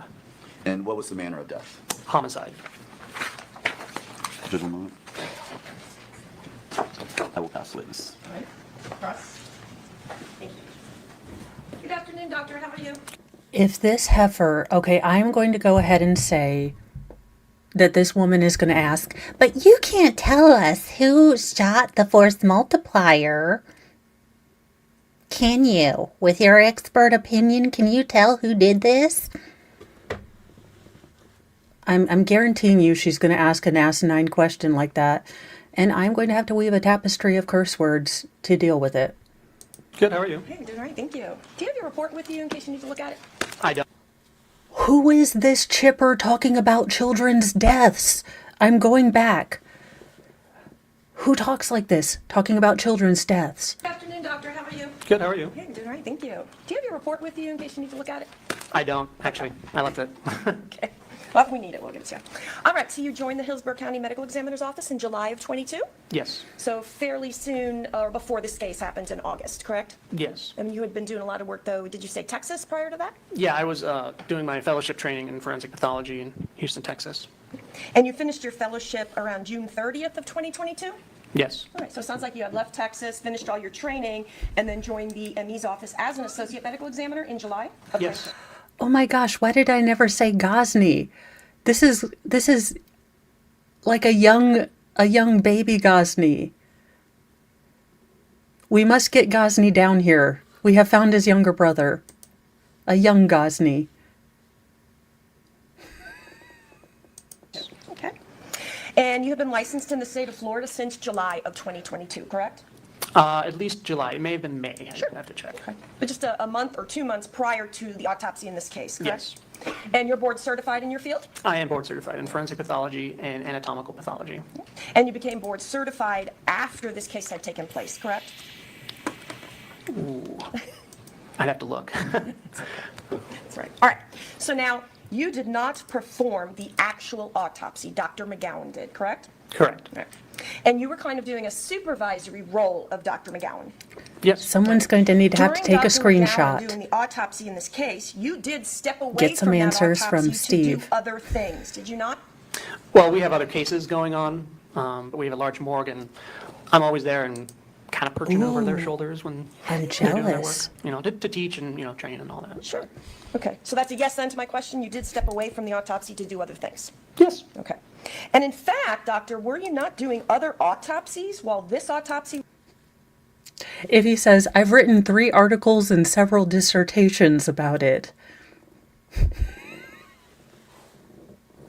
We love you, Steve. We hope to see you back more, and keep writing books. My middle son loved your book about your dog, so keep writing those books, Steve. Was taking place? Yes? Okay. All right. And the autopsy report in this case, that was in fact also authored by Dr. McGowan as well. Yes. Right. Tampa General Hospital records or photographs involving Jayla Bass, did you review either one of those items? No. Okay. Mr. Terry just asked you about the cause and manner of death. I want to ask you, you indicated that the manner of death was labeled homicide. Yes. All right. There's several different, I believe there's 5 different classifications that you can put as manner of death. Yes. All right. Now, when you say homicide, you are not making a legal determination, correct? Correct. Right. Basically, when you do manner of death, it is a statistical record-keeping factor. Yeah, it's a way to categorize the circumstances that led to the death. Right. Statistical record-keeping. Correct, yeah. Keep a category, keep a record of it. Yeah, the state loves this. He's not a lawyer. The Yes, state I think loves we that, get so- it. And basically, for your definition of manner of death, homicide means just death at the hands of another? Yes, death due to another individual. Right. Okay. All right, and you cannot tell us, even as you testify here today, who shot Jayla Bass? Nope. All right, and you're not going to be rendering, nor can you render any opinion. You. Why ask this man this question? He is the medical examiner. Medical examiner. It looks like the judge painted it black back there, or a really dark blue, but it shows up as black on film. It has been a trippy trial with the black kind of background. It has been crazy. I mean, this is the most Florida courtroom that has ever Florida, full of tchotchkes and posters. Concerning whether a child under the age of 10 could have shot a firearm. You're not here to do that. No. And there was something during the They're going to blame the son.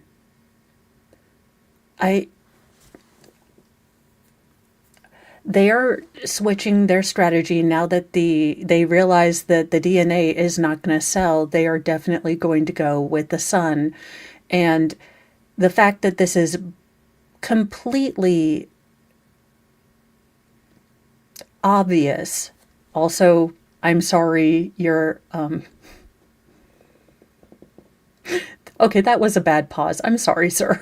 the autopsy where there was some issue about whether Have fun GSR unpacking testing should be and done or have swabs fun, of but Jayla's stay hand. safe.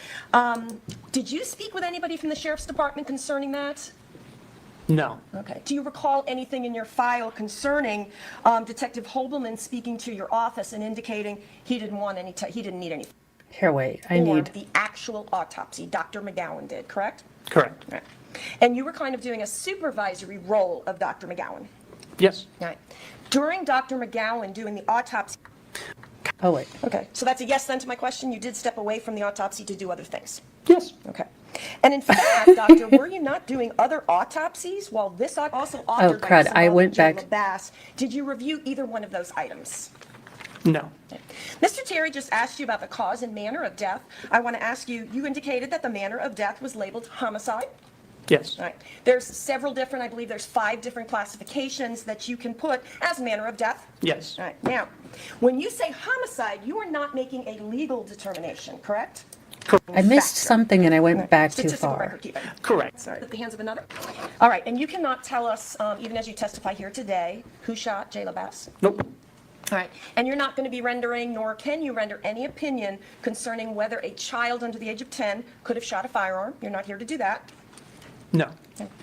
And there was something during the autopsy where there was some issue about whether GSR testing should be done or swabs of Jayla's hand.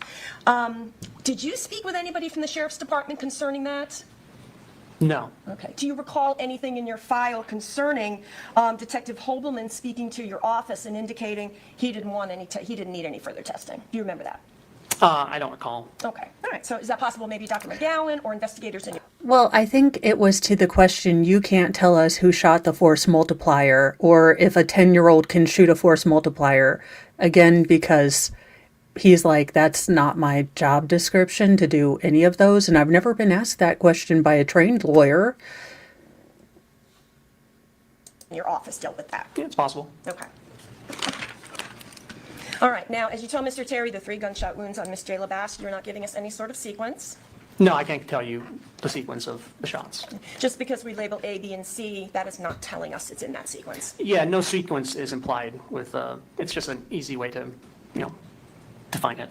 And you got to label them so we can know what you're talking about. Exactly. All right. Let me talk to you a little bit about stippling. You typically see stippling in an intermediate range. Yeah, that's the definition of an intermediate range of fire. Okay. Now, you said something, you used the word variable. Stippling depends, whether you see stippling or not, depends on the firearm, the type of firearm, how much Okay. gunpowder is in the cart. I will say that if I were in her general vicinity, I do this. Look, her tone hurts me, so you would definitely see me doing one of these things like every time she did that, just because it generally hurts my ears. He might be like me in that it actually does kind of startle him, especially where she puts that inflection is like random and can come at the beginning or the end of the sentence. And it pops out and scares you when she does it when she's not supposed to at the end of a sentence when she's acting like you're a moron. Cartridge of the ammo to even determine where the range is. So there's several variables involved in that, correct? Yes. And I think you might have used these words. I know you use the word variable, but there are numerous factors that would go into when you can see or can't see stippling, such as I said, the firearm, the gunpowder, things like that. Yes. Okay. Basically, all you can tell this jury is that there was no evidence of close range firing. Yes. Now, none of those 3 were contact wounds, correct? Correct. Right, and is that kind of right up against the head? A contact? Yeah. Yeah, I didn't want to do that. Oh, sorry. Oh, no. All right. So contact to the head. Yes. Okay. Indeterminate, because you have contact, intermediate, indeterminate, right? Yes. Now, those are the classifications when you guys determine distance, and do you see stippling and do you see soot. And indeterminate just means you cannot determine, based on the wound appearance, what the actual... You guys know that this medical examiner is like, can I please go back to my dead people? This woman makes me love the dead even more.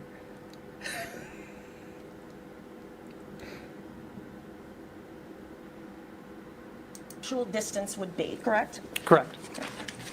Now, gunshot wound A, would that have been located under Miss Bass's hair on the side of her head? Yes, it was just at the hairline. And for you guys to adequately conduct the autopsy, is she shaved there? Yeah, we basically take photographs of it as is when we first look at the body, and then after those pictures, we then shave so we can really get a good look at the wound. I think we saw in both positions, did we not today? Yes. All right. Now, in terms of the end of the muzzle of the gun, and how far the end of that muzzle may have been to Miss Bass's wound A, you cannot give us any opinion on that, correct? Not by the appearance of the wound itself. I want to talk to you about the track of A, and that's going to be the gunshot wound to the left side of her head. Yes. Okay. You said it was front to back, left to right. Did you say slightly upward? Yes. Okay. And you don't have your report on you. May I show you a copy of your report? Sure. In terms of the track. All right. I just have the autopsy. Yeah, okay. All right, so let's see. We are on page... So the defense wants us to believe that what?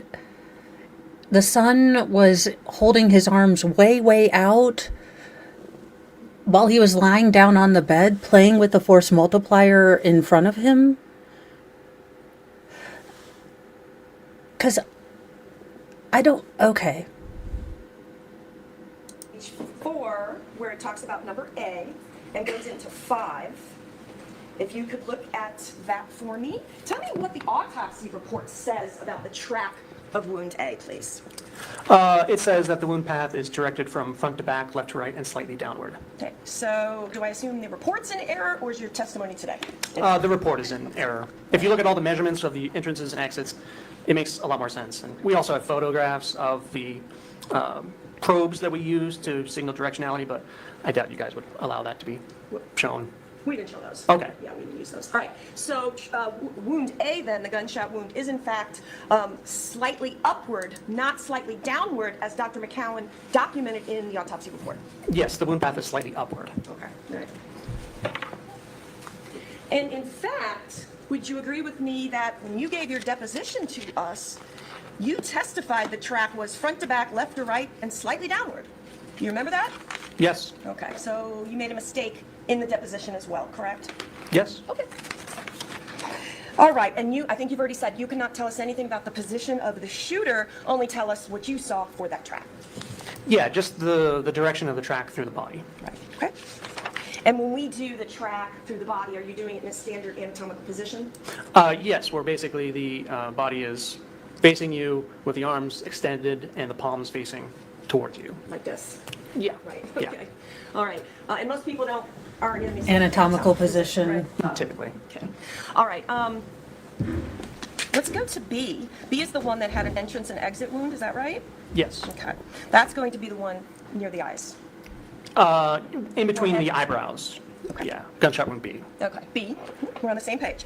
All right, what was the track of B? Left to right, front to back, and upward. Okay. Did you say slightly upward on your testimony or upward? I think you mean just now? Yes. I said upward. Okay. Is it slightly or upward, or does it really matter to you? I mean, it doesn't change my up or down. It doesn't really change my cause and manner of death. So. Okay. All right. I'm going to show you your report again in terms of gunshot wound B to see what is in.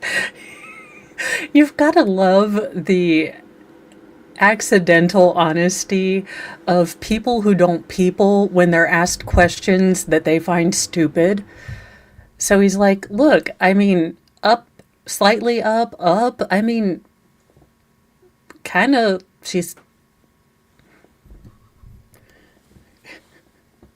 he does. I like that he's using it. The little boy was 8. So them saying a 10-year-old boy, I thought he was 8 and the little girl was 5. Let me pull up the article that I had while we continue to play him, because I believe JJ was 8. In Dr. McGowan's autopsy report concerning B, what is the track listed by Dr. McGowan in the medical examiner's official report? It states that the wound path is directed from front to back, left to right, and slightly downward. So again, we're going to have another error Well- in the autopsy report. But if you remember back with the consultant, she was asking whether, a 10-year-old boy could shoot a firearm. Did she suddenly forget that the child in question would have been 8 at the time of the crime and not 10? Correct. Thank you. And again, doctor, when we took your deposition, and a deposition for the jury is testimony under oath, and we asked you questions about this, correct? Correct. All right. And when you testified in that deposition, would you agree with me, you also testified under oath that it was front to back, left to right, and slightly downward? Yes. So that was a mistake, right? It happens. All right. All righty. So it looks like, going on your testimony today, A and B have a similar track? Yes. Yeah, okay. All right. And then C, that's going to be the wound to the cheek, right? Yeah, the left cheek. That's one that's going to end in the spinal cord. Correct. All right. And that is the one in which you were able to recover a projectile and/or fragments, correct? Yes. Did you know, or do you know, the caliber of the gun allegedly used in this case? Do you have any information on that? No. Okay. So you don't know anything about the gun that was, say, even recovered in this case? I don't know anything about the gun. Okay. All right. So He's when we not were a talking detective. earlier about stippling and how there's many variables, you can't tell us any of that information, such as how that firearm treats stippling, or the type of firearm and how that affects stippling, or how much gunpowder's in the cartridge. You can't tell us any of that. No, I can't tell you anything about the firearm itself. Okay. All right. Now C, that is downward, correct? Yes. All right. All right. And front to back and left to right. Yeah. Okay. Do they all seem to be fairly consistent based on what you're testifying to today? Yeah, the only difference between A, B, and C was that C was downward. Okay. Right. And A and B upward. Yes. Right. Okay. And you're not giving us any opinion on the positioning of where Ms. Bass was? No. And you're not giving us any opinion on the positioning of the shooter and/or the firearm? Yeah, I can. You can't? No, I can't tell you the position of either one. So I just want to make sure I had heard you. All right, now, basically, you are given the body, you conduct your autopsy, you're limited by what you can tell us. You tell us what you see, right? Correct. All right, and would you agree with me that people can move around, guns can move around, it can affect? Yes, people can move around. Okay. In this case, you didn't see any evidence of any defensive wounds by Ms. Bass, correct? No. And any opinion, can you render any opinion about the shots being about all at the same time, or can you give any opinion on that? I can't tell you which one was first and which one was last. Okay. All right, and finally, You already I'm said just gonna that. bring this Asked counsel and real quick, answered. but finally, for my questions, do you remember also when we took your deposition, do you remember me asking you if there were any errors in the report, which we now know there were, and you said no? Do you remember that? Probably sounds like something I would say, but then there were, Little Ghazni, I love you.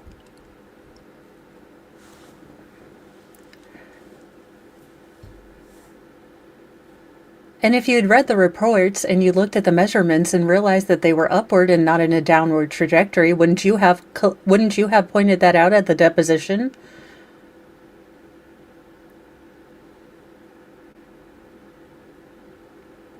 Well, we had to let little Gaz get his moment in the sun. That is not Steve Ghazni. That is the medical examiner who we have as chat determined to be Steve Ghazni's brother without DNA test. mistakes, unfortunately. Okay, all right. Let me have a moment. Dr. Riley, thank you so much. We don't have any other questions for you. Dr. Riley, those two wounds, A and B, that were incorrectly labeled slightly upward and slightly downward, correct? Or they were? Yeah, they were both. The corrected version is that they were going upward. Okay, and you know that because you can physically see the entrance wound and where the exit wound is, and you can measure on the body where it is, correct? Projection leading. Stay.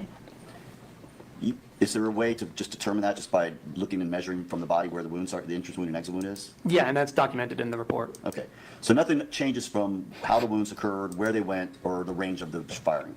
No. All right. Does it change your opinion in any way, whether it was slightly upward or slightly downward, as far as what the wounds did, whether they were fatal or whether they were immediately incapacitating, or anything at all to do with the wounds? No, it just doesn't change my opinion on the cause of death. Nothing further. All right, you can sit down, doctor, thank you. Thank you. Is he released from his subpoena?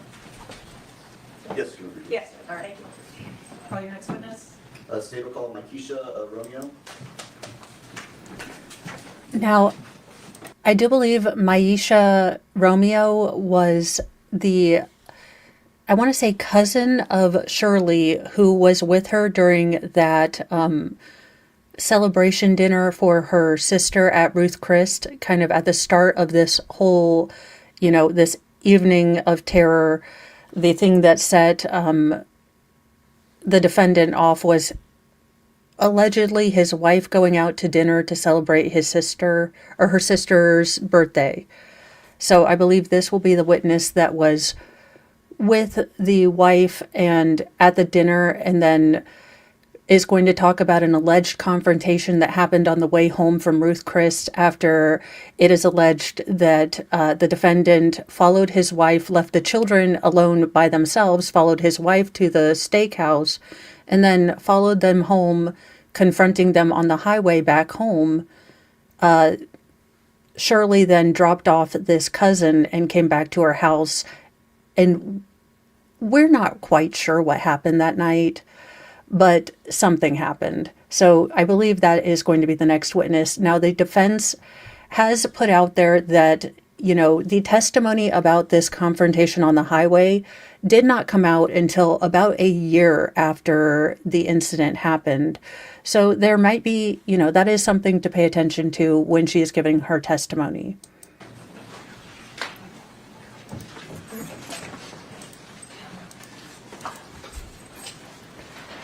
And great success. There were two victims. They were both the children of the defendant. So his 8-year-old son did receive a gunshot wound to the head and an injury on his hand. He did survive. Unfortunately, the his 5-year-old daughter, Jayla, who we just heard her autopsy, got 3 gunshot wounds to the head. There were a total of 5 gunshots fired, and he is claiming that it was an accident. Or now it seems like he's going to be blaming his son with the questions that are being asked.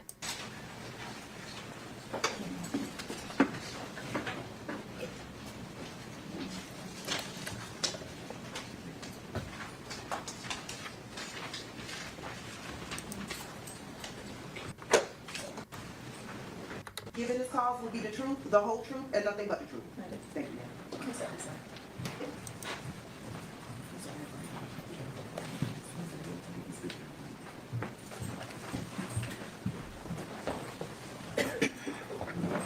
Good afternoon. If you would please introduce yourself and spell your name for us. My name is Mykesha Romeo, Mycesharomeo. All right, and just a reminder to keep your voice up. Yes. Yes. Yes, Ms. Romeo, if you can keep your voice up and speak into the microphone so we can hear you, okay? Okay. Ms. Romeo, where are you currently employed? University of South Florida, What do you do for the University of South Florida? Director of Human Resources, How long have you been working for USF as the Director of Human Resources? January of 2024. Where do you currently live? In Tampa. Yes.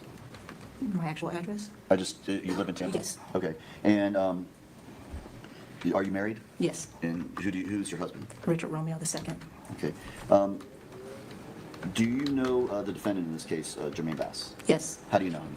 He was married to my sister-in-law, Sister-in-law. Okay. And who's your sister-in-law? Shirley Bass. All right. So you are married to Shirley Bass's brother? Yes. And what is his name again? Richard Romeo II. Richard Romeo II. Okay. How long have you known Shirley Bass? Altogether, since he was 3, but really since 2008. All right. And you know Mr. Bass, Jermaine Bass? How long have you known him? Since Shirley was about 16 or 17. I don't know the exact year. Okay. So you knew them when they got together and first became a couple? Yes. All right. And did you get to know, or were you at times close to them in the family? I wouldn't say close. Okay. But you knew them and you knew the children? Yes. And you knew Jayla and Jermaine? Yes. And would you see them at family get-togethers? Yes. Going back to August of 2022, specifically the night of August 29th of 2022, the night this happened, did you see Shirley Bass that day? Yes. Where did you see her? At the dinner at Ruth Chris. What was this dinner about at Ruth's Chris? It was my older sister-in-law's birthday, Okay. And who is that? Marlene Gadsden. Okay. So Shirley Bass has an older sister. Yes. And her name is Marlene Gadsden. Yes. And she's got an older brother named Richard Romeo II. Yes. And this is all her siblings? She has another older brother, Prince Romeo. Prince Romeo. Okay. Was he there? No. All right. What time? So this dinner was for Marlene. Who all went to this? Do you recall? Marlene, Shirley, a friend of Marlene's, a friend from church, and I think another couple. Okay. Was China Gadsden there? Yes, sorry. Okay. What about your husband? Was he there? Yes. Okay. Okay, What time did this? I misspoke. China Gadsden is the person who is probably going to be giving us witness testimony about the alleged confrontation on the highway back home from the steakhouse. She was the one that was in the car with Shirley at that time. I believe she is just, this witness is to let you know that Shirley was at the dinner, I believe. So sorry, I misspoke. Did want to correct myself. Dinner start? I can't tell you for sure, maybe 7:30. Okay. Was when Shirley Bass showed up, was Jermaine Bass with her? No. How was Shirley's behavior that night at the dinner? It was fine. Did anything seem out of the ordinary with her? No. Was she communicative and talkative and just hanging out with everybody the same way she always did? Yes, I saw her smiling. Okay. Anything about that night that would give you any reason to believe something was going on in Shirley Bass's home? No. How long do you believe you all were at that dinner? A couple of hours. Were you there when Shirley left? Yes. And did you see who she left with? I believe she left with China. They walked out at the same time. We were still waiting for our car. Okay. And when she left, did everything appear normal with Shirley? Yes. Was it in fact a nice dinner that you all had that night? Yes. You all took pictures? Yes. When did you find out what happened after dinner that night? The next morning. Okay. What did you do when you found out? Objection, relevance? Relevance. Legitimate reproach? Sure.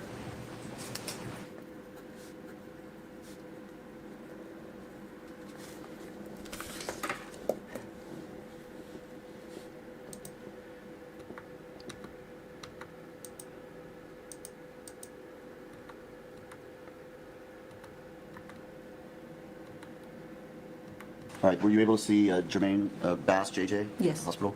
Found out, did you go to the hospital? Yes. All right, were you able to see Jermaine Bass, JJ? Yes. Hospital? What was his condition when you got there? He was in critical condition. Okay. Was he in fact in a coma? Yes. Tell me about, so you knew JJ. I'm going to call him JJ just to make it clear that we're not talking about the defendant, right? Sure. Were you aware of JJ's relationship with Jayla? Yes. Did they have a very good relationship? Yes. Objection, relevance? Sustained. Judge, may we approach on this? No, I'm going to overrule the objection. Go ahead. He's asking this because it's going to explain why Jayla was probably up with her big brother. It's also going to put out there that her big brother would never, shoot her intentionally 3 times.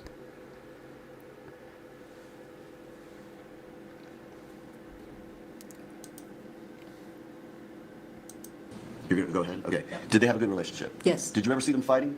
No. Did you ever see Jermaine angry at Jayla at any time? Or violent with her at any time? No. Okay. Now, since this occurrence, since this what happened on that night, have you followed up with JJ's care and know what's happening with JJ? Yes.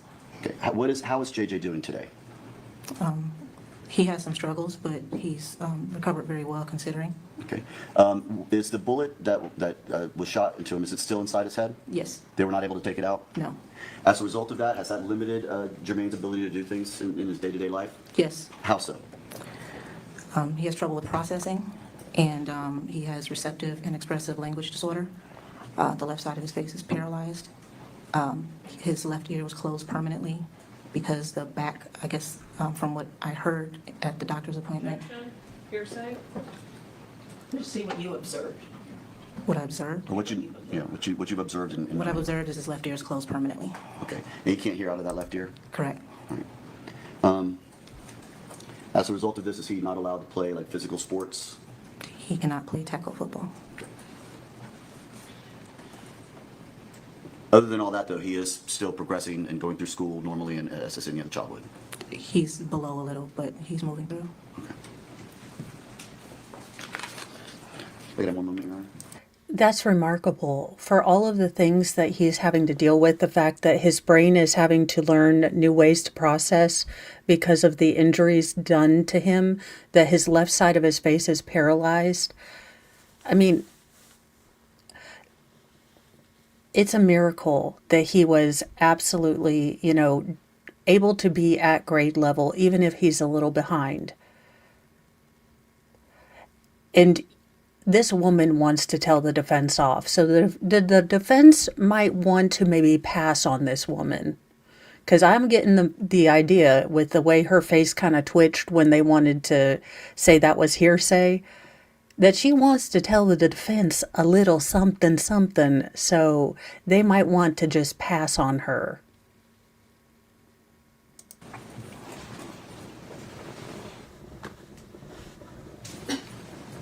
How about his hand? How is his hand at this point? His finger stopped growing. They fused it, and so it stopped growing. And so when he writes, he has to take often breaks. He writes like this so that he doesn't have to lay his finger on whatever surface he's writing on. Okay, and you did this, when you just did this, for the record, you lifted up the pinky and you held the fingers and the thumb kind of together like you're holding something, but with the pinky still out. Correct, All because right. he has sensitivity issues. And you did that with your right hand, so he's right-handed. He's right-handed. Okay.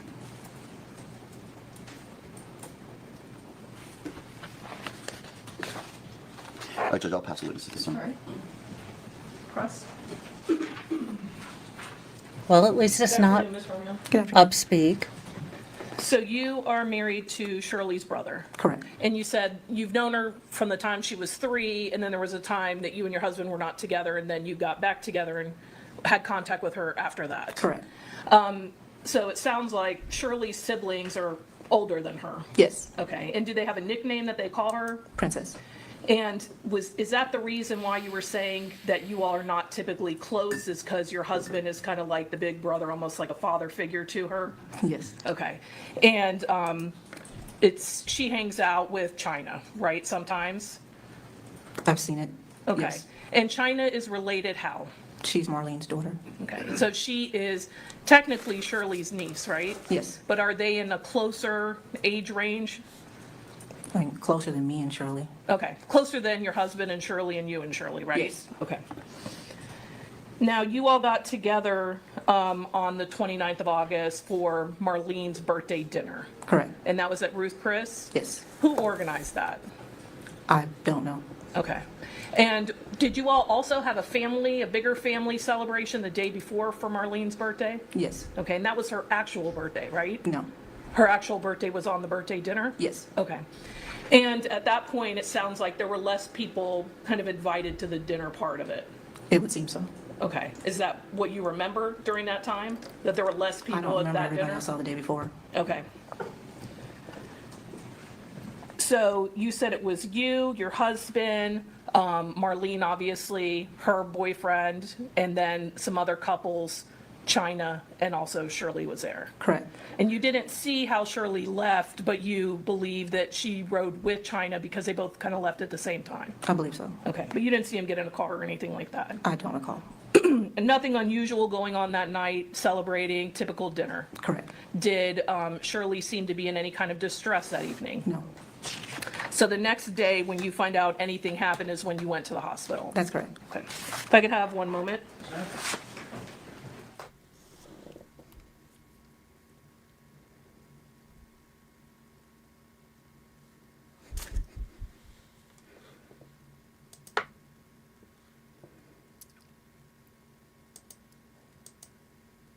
I mean, they could have invited me to Ruth Chris's.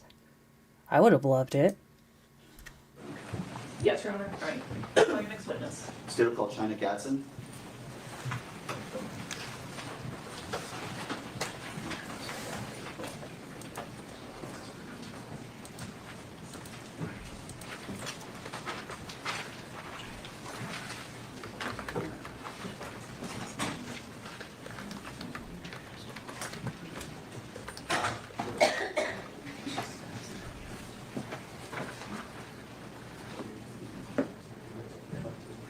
Raise your right hand, please. Do you solemnly swear or affirm that the testimony that you're about to give in this cause will be the truth, the whole truth, and nothing but the truth? Yes, I do. Thank you, ma'am.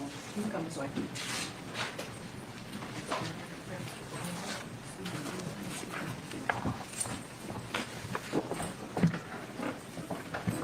Good afternoon. If you would, please introduce yourself and spell your name. I'm China Gadsden, China, and my last name Gadsden, Gadsden, And Ms. Gadsden, where are you currently living? Tampa, Florida. Okay. Are you currently employed? Yes, What do you do? I'm a home aide. Okay. Do you know the defendant, Jermaine Bass? Yes, How do you know him? through my aunt Who's your aunt? Shirley. Okay. Are you and Shirley close? Yes, Okay. Are you all kind of almost in the same age, even though she's your aunt? You all are similar age range? yeah, we're like 6 years apart. Okay. And so you and your aunt, Is that age 12? Ma'am, you are going to look young your entire life. And that is jealousy here. But I'm sure you probably also get carded still. would go out from time to time? Yeah, All right. Would you see the defendant from time to time? yeah, like family events. Okay. Do you know their children, Jayla and Jermaine? Yes, All right. Do you remember the night they were shot? yes. Where were you that night? I was at home in my apartment. Okay. Prior to being at home in your apartment, did you do anything else earlier in the evening? Like that night we went out to Ruth Chris, the restaurant. Ruth Chris, and that's over in the West Shore area, right? Yes. Okay. How did you get to Ruth Chris? Well, my aunt Shirley, she picked me up and we drove there together. Okay. Where did she pick you up? at my apartment Where was your apartment back then? on Bruce B. Downs, Lane Bears. So you were relatively close to where she was living at the time as well? Yes. Okay. When she picked you up, was it just her? Yes. It was just the two of you in the car? Yeah, just the two of us. All right, you did not see Jermaine? No. Okay. How was she when she picked you up? She was normal. Okay. Did you all go straight to the restaurant? Yes. You say her demeanor was normal. Did she appear upset, worried, anything like that? No, not worried, not upset. Just seemed her normal self? Yeah, just normal. Okay. How was the dinner? It was fun. Everyone got along? Yes. Was Jermaine at the dinner at all? No. Did you ever see him come into Ruth's Chris or any time inside at Ruth's Chris? No. Okay. Who all was there? Do you remember? It was my mom and then. And your mom was Marlene, correct? Yes, Marlene. Her boyfriend, Tyson, my uncle and aunt, and then my other aunt, Shirley, and I don't know the other couple that came. All right. What was Shirley's behavior like at dinner? It was normal, like we all had a good time. All right. Did anyone overdrink too much? No, All right. Do you recall how much Shirley might have had to drink? we just had like one glass, and that was it. Okay. When it came time for when the dinner was over, what did you all do? When the dinner was over, like we left and went home. Okay. Shirley drove in her car. What kind of car did Shirley have? The white Mercedes Benz. Okay. Now you said she drove you there. Who left? Who drove back? I drove back Why did you drive back? because that was like a normal thing for us to do. Like if I wanted to drive, she was okay with that. Okay. Like we carpool together. All right. It wasn't any particular reason. It wasn't because she was drinking too much or anything like that? No. All right. Now you just wanted to drive back? Yeah. All right. As you were leaving Ruth's Chris, did anything unusual happen after you left? Yes. What was that? It was when we saw her like husband get out the car, like on the entryway. Okay, prior to him getting out of the car, you were driving. Did you notice anything about any driver behind you? Yeah, like oh yeah, when we first left the restaurant, like Yes. there was the white truck like tailgating us. Okay, when you said tailgating, meaning he was very close to you? The truck Yeah. was very close to you? Did it concern you? Yeah, because I didn't know who that was. Did it feel aggressive? Yes. Objection, speculation, or I'm sorry, you can answer that. Did it feel aggressive? Yes. Okay.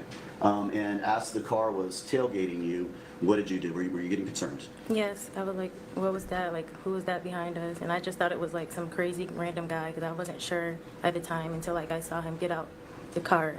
Okay, so you didn't recognize his car at that point? No. Okay. And you said, so you left Bruce Chris, so you would, to get on the interstate, you would turn right and head down towards the interstate? Yes. And that's when the car was following you in that manner? Yes. All right. And then as you turn onto the entrance ramp onto the interstate, what happened?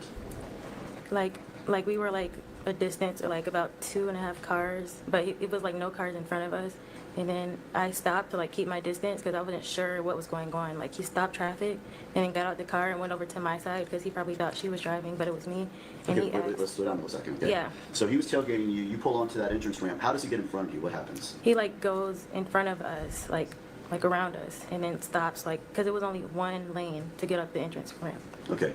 And so he gets. How is he goes passing around you you on all the and entrance stops ramp the truck. then? Correct. And you said you didn't get too close. Yes. Because at that time, did you know who was in that truck? No. Okay. And what did you see happen after you stopped the car, the Mercedes, and who got out of that truck? It was Jermaine. Okay. And what did Jermaine do when he got out of that truck? He went to the car, like the driver's side, which was my side, and he was asking like a few questions to her. Okay. And do you recall what he said to her? Yeah, he just asked like, was she drunk and why does she have me driving? Okay. And how did Shirley react to that? Like she just like brushed it off, I guess. Like, Okay. Did she seem upset by it or anything? No. Okay. What did he do after asking those particular questions, like, was she drunk while you're driving? What happened then? All right, well, we have figured out what is going on at Mo's daughter's school. Well, would you believe it? But I've decided to put this woman on blast. It's a woman. And we are no, I want to go back, Nadine. Stop. All right. A Martinsville woman is accused here of violating a 15-year-old boy And there is belief that there will be other victims, at least 5 to 10 boys.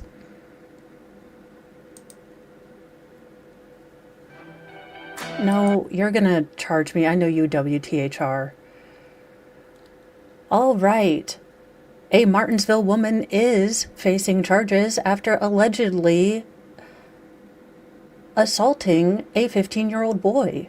Brittany Fortenberry, 31 of Martinsville, is facing the following charges: 3 counts of misconduct with a minor, 1 count of dissemination of matter harmful to minors, and 1 count of contributing to delinquency of a minor with, looks like many more. So this is who we were warned about, and looks like, now, a spokesperson for the school district confirmed that she was hired as a substitute teacher on October the 24th before she resigned, or 2023, before she resigned in January 9th, 2024. Yeah, I don't buy that nothing shanky happened. We will be keeping up with this diligently on the Mo in the Deep End case, the Mo in the Deep End channel, and I might be able to go to her trial.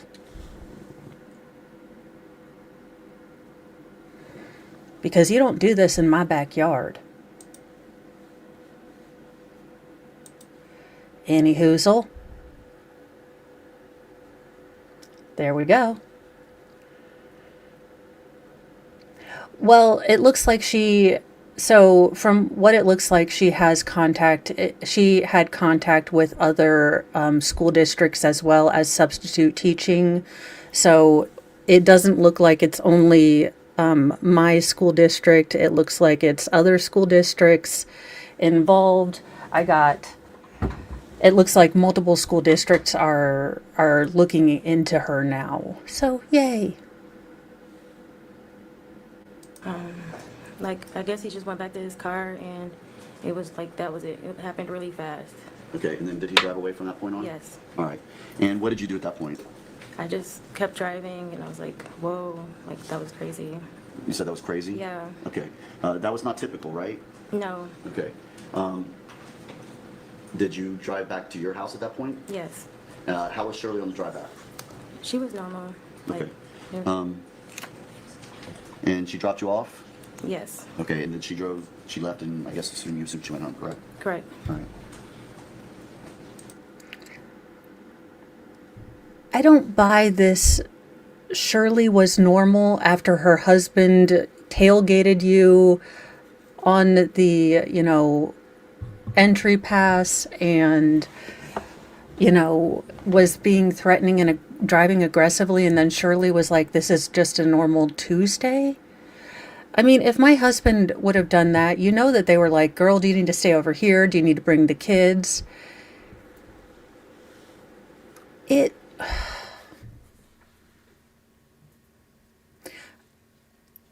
I don't know. This story isn't ringing as true to me as other things that can be verified with evidence. Maybe when Shirley tells the story, it will sound more, but the way she's telling this, how Shirley reacted when her husband basically stalked her coming home from a restaurant doesn't make sense to me. But who knows? Who knows? When did you hear about what happened with Jayla and Jermaine? The next morning, like around 8. Okay. One moment, Your Honor. All right, Your Honor, I'll pass the witness.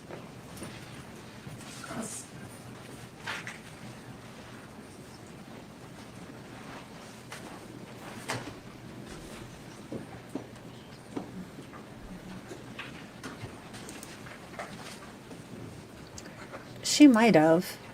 And to be fair, China may not be one to want to air family drama out in court, or she just might not. There are some people that just don't like to talk a whole lot. So maybe I'm judging too harshly. Here comes, well, you know what? At least it's not the uptalker. Can we all just pray for that? Heinous Gutson. Hi. Now, Marlene is your mom, right? Yes. And you all went out to Ruth Chris back in August of 2022 to celebrate her birthday? Yes. The day before, did you all also have Oh, a family dang. get-together to celebrate your mom's birthday? Yes. Okay. So this get-together at Ruth Chris, who put that on?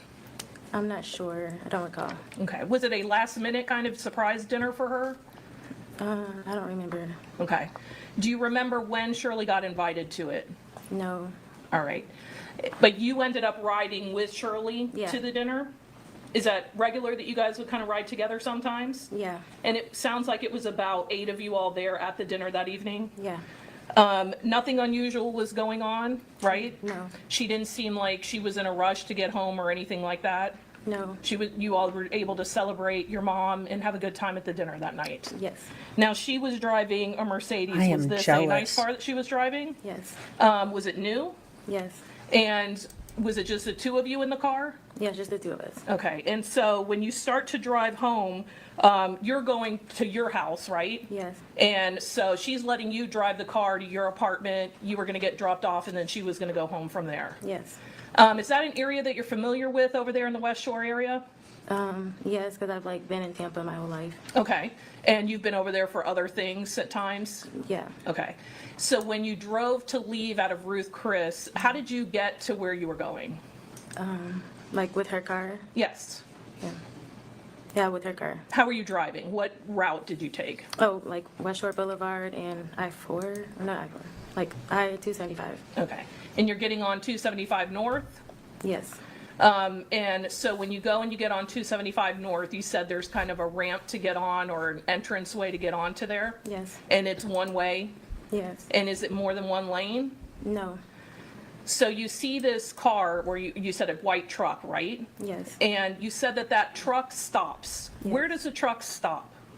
Like on the entryway, like in front of us. Okay, on the same entryway that you're driving on, this car or this truck stops in front of you and somebody gets out of it and you're saying that that's Jermaine, right? Yes. And approaches your car or Shirley's car that you're driving. Yes. Okay. And you're saying that he comes to the driver's side and he asks Shirley if she had been drinking and kind of why isn't she driving her own car, right? Yes, exactly. Do you ever see any kind of weapon? No. Does Shirley answer him? I don't remember. Okay, you described it as Shirley just kind of brushes it off. Yeah. And then he goes back to his truck and he drives off? Yes. Do you ever see the truck again? Like later in the years, yeah. Okay, but not that night? Yeah, not that night. Okay, no other contact with Jermaine that night? No. Was anyone trying to get by you guys when this is happening? No, they like all stopped.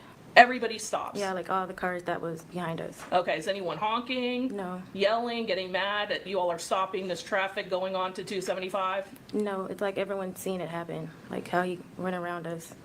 Okay. Aggressively. And you said that Shirley didn't seem upset by any of that. No. When you start to drive, you get to your apartment, right? Yes. Does Shirley stay with you? No, like she goes home after. She drops me off. Okay, so she wasn't worried about going home. No.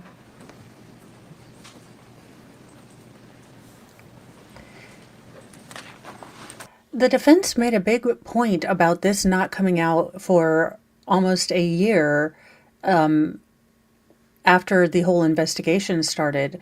So it is odd that this isn't the first thing that she hammered, on. So it is a little interesting that all the things that the defense said in their opening statement that we needed to really pay attention to really notice, have amounted to not as much as you would think.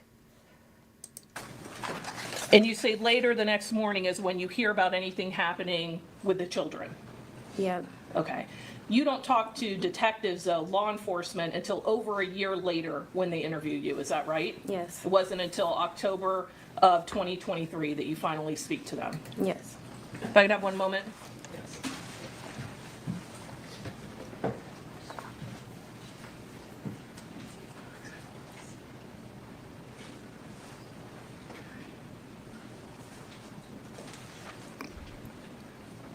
Nothing further. Whenever you're ready, Your Honor. All right, you can step down, ma'am, thank you. Is you released from her subpoena? Yes, Your Honor. Yes, Your Honor. All right. All right, so we will go to current day, and they are on lunch break, but we can start. It looks like we're going to start seeing some Ring camera.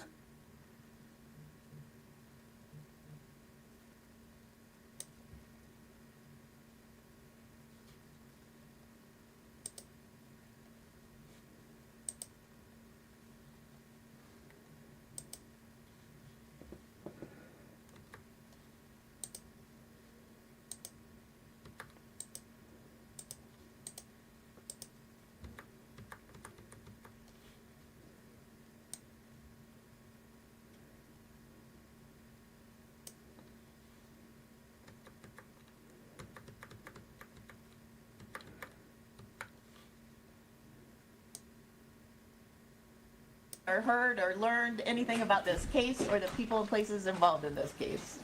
No media inundation or anything like that? All right, I would just let you know, I think someone expressed a concern, the media is present, but we have an agreement with local media not to film jurors or publish their names, so if any of you were concerned about that, that's generally how news is reported. I don't know if you've kind of noticed that in the past in watching other cases, but that's our agreement with the media, so you shouldn't be concerned about that. All right, state and call your next witness. City Corporal Michael Gallo.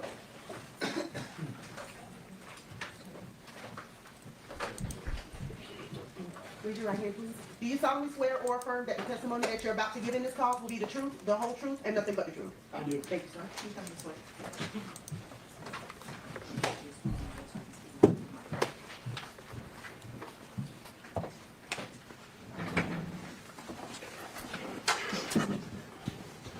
Good morning, if you would please introduce yourself and spell your name for us.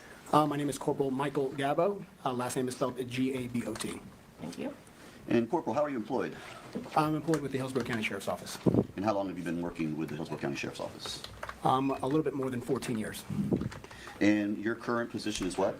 I'm a supervisor in District 4, which is our southern Hillsborough County area. All right. Back in August of 2022, what was your position at that time? I was a detective assigned to the HCSO homicide unit. All right. And at that time, about how long had you been working with the homicide unit? I believe at that point I'd been working with the homicide unit approximately 4 months. All right. And now you're a corporal. Is that considered a promotion within the sheriff's office? It is. Okay. Now, as a homicide detective, what were your general duties at that time? May I explain? Sure.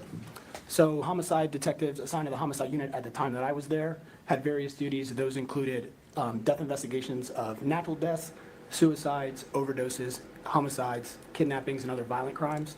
Homicide lead investigators, those were people that were assigned to investigate actual murder investigations or homicides of any kind.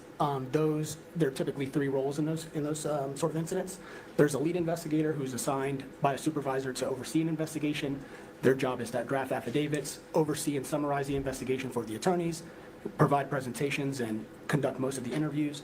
There's an assistant detective whose job is to assist the lead detective. They're supposed to know as much of the case as they can in case something happens to the lead detective. They're incapacitated or unavailable. And then there's typically going to be a crime scene detective. The crime scene detective's role is to manage crime scenes for these types of incidents. So maybe there's 2 crime scenes, there may be 2 crime scene detectives. Any other roles outside of those are going to be ancillary duties assigned at various people within the division. All right. Now, in the death of Jayla Bass, were you given any particular assignment? I was assigned as the lead detective. All right. When did you first receive the call about the shooting? I believe I received a call on August 29th, 2022, sometime during the late evening. All right. And what did you do upon receiving that call? I ultimately responded to the area of the incident scene. All right. Were you provided Are they trying to film behind the pole? Like that?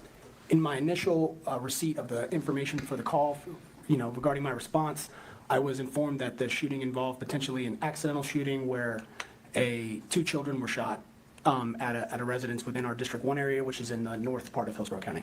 All right. Were you able to hear the 911 call? I was. All right. And did you hear that before you went to the scene or on your way to the scene? I reviewed a 911 call as I responded to the scene, so prior to my arrival. All right. What did you do when you got to the scene? When I got to the scene, I met with my supervisor at the time, which was Corporal Florio, now Sergeant Florio, other detectives, and the deputies on scene, and I ultimately reviewed some body-worn camera. All right.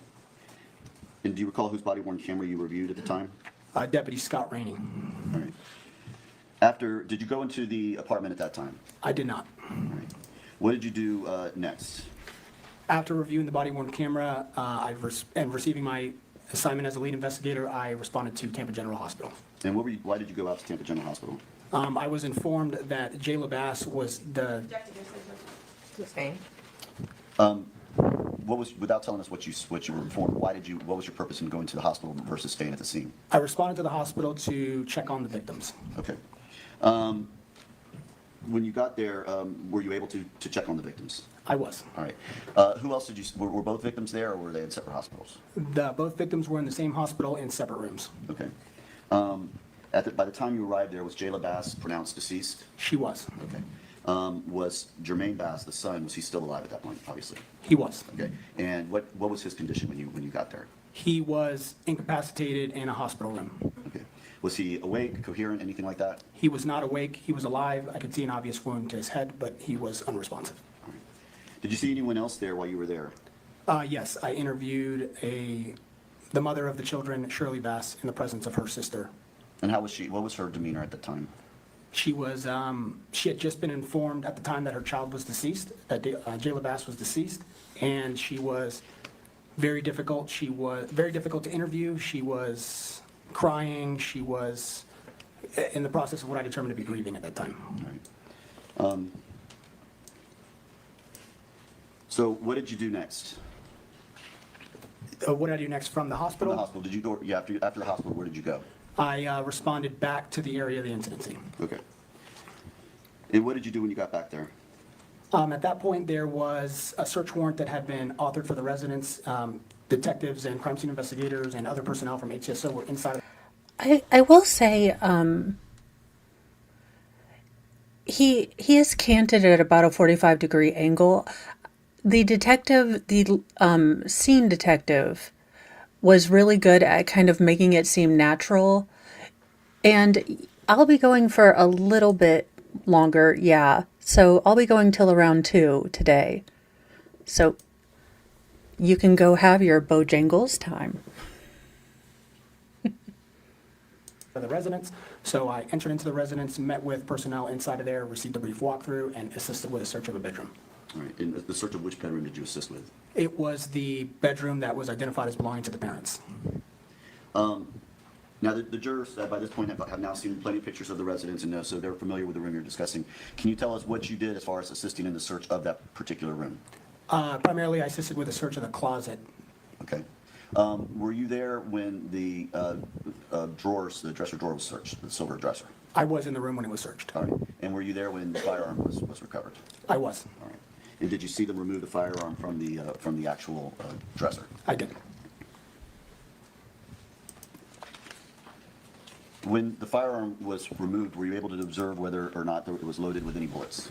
It was not loaded. All right. Was the magazine within the firearm at the time that it was removed from the dresser? I believe it was separate from the firearm. I don't recall specifically. Were there any other live rounds within that magazine? There were not. What type of firearm was this? It was a Glock 42 firearm. And what type of bullets does the Glock 42 take? It fires .380 auto caliber ammunition. Is this a common type of firearm? Relatively common, yes. What type of firearm like this issued for the sheriff's office? The sheriff's office has issued Glock 45 as the primary duty weapon, which fires 9mm. Okay. Which one is a stronger caliber, or does it matter? Relevance? Overruled. So the 9mm and the .380 caliber use a similar size projectile. It's approximately a .357. But the 9mm has a larger case with more powder in it, and therefore it's a higher charge version of a .380. Now, after searching the home, did you have what was your next involvement with the investigation? I responded to the District 1 office where the defendant was. Okay. Did you obtain a phone while you were at the residence? I was informed that personnel at the scene, conducting the crime scene, handling a documentation and capture of evidence, did recover a phone. Okay. Were you able to determine what the phone number was for that phone? Yes, I was. All right. And after obtaining that number, did you do anything with that information? Yes. Detective Vertu, who was my assistant detective, completed an initial request for call detail records with the phone company, which was T-Mobile. And then later, ultimately, I completed a search warrant for a more detailed information related to that phone number. Did you ever receive a return of those call detail records? I did. All right. I'm showing you what's been marked as State's Exhibit number 29, and ask you if you can look at that.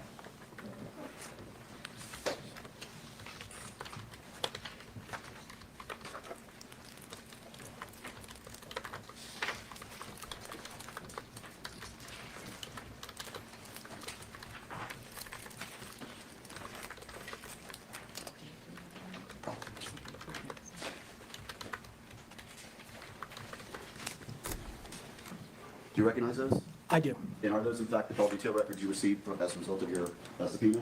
They are. Or it was from the search Or warrant. from the search warrant? Judge, at this time I would move to have State's Exhibit number 29 admitted into evidence. Will be received. All right.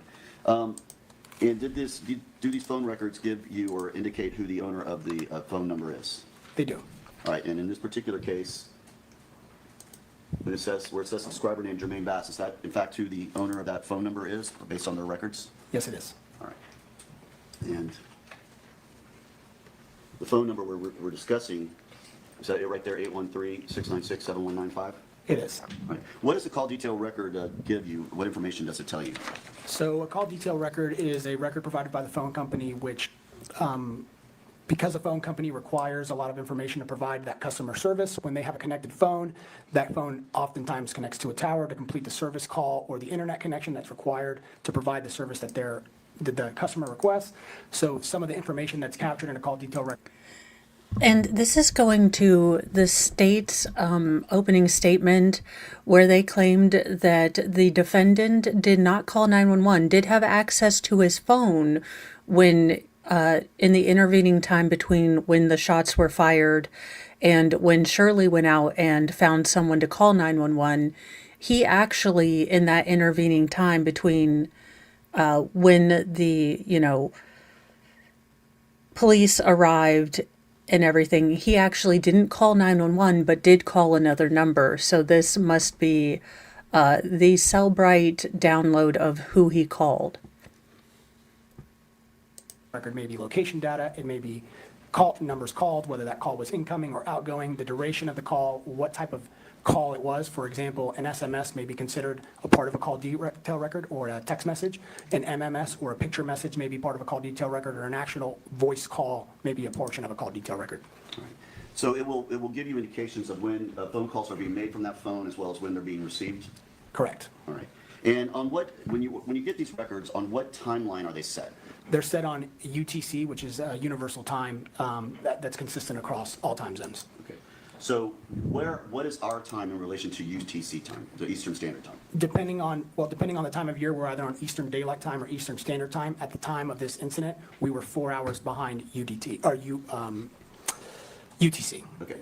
So the times that are printed out on this call detail record are 4 hours ahead of what our actual time is. Is that accurate? That's correct. Okay. Now I'm going to direct your attention.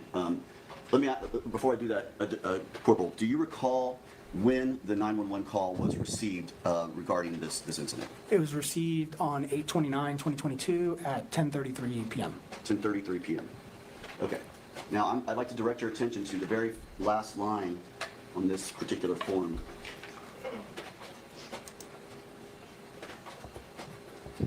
It indicates an outgoing call on August 30th of 2022 at 02:34:58. What time is that? Would that time be here in Tampa at that moment? That would have been 8/29/2022 at 10:34 p.m. with 58 seconds. So that would have been approximately 1 to 2 minutes after the 911 call was made in this case. How long after the 911 call would that have been? Sometime between 1 and 2 minutes after the initial 911 call. All right.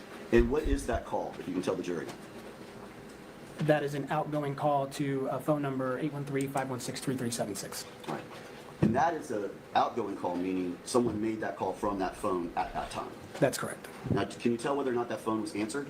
From the duration of the call being 5 seconds, even though the call says it's completed successfully, in my experience as an investigator, that typically means the call was not answered and it went to voicemail.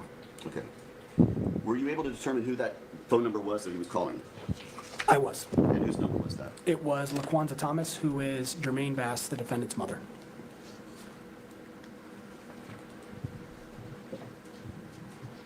He called his mom?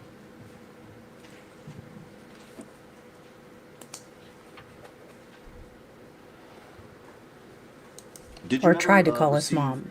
Any video from the location? Yes, there was video surveillance recorded from a residence that was sort of across the street from where the incident occurs.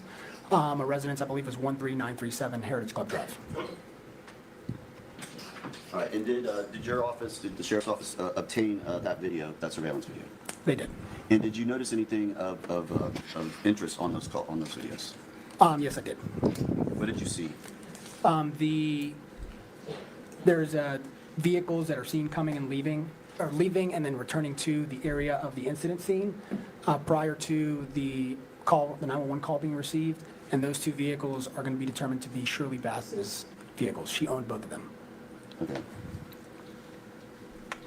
Okay, so as far-fetched as, the defense made it sound that he had followed her to the restaurant, there is video evidence that both cars left that night and both cars returned. So I don't know why they made it sound so shady, other than the fact that they wanted to make anyone who isn't their client look like the lying liarton. But if they had photographic or video evidence, I don't know why they made it seem like this was a big, conspiracy. Okay, so you were, what two vehicles did she own? She owned a Mercedes C300 and a Nissan Titan pickup. Both of them were white. Sorry, Corporal, I got the wrong. I was about to say, that was really light for 10 p.m. And does this video show where those two vehicles were parked? It does. Okay. And you're able to see, and were you able to determine whether the time was accurate on the videos? Through the other detectives, yes, I was. Okay. And did you in fact learn that it was a minute behind? Yes. Sorry.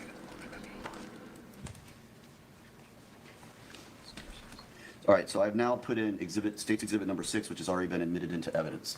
And I'm going to go through some of these with you, some of these videos. So I'm going to start with the first video that is an MP4 file dated 9/1/2022 at 8:07 a.m.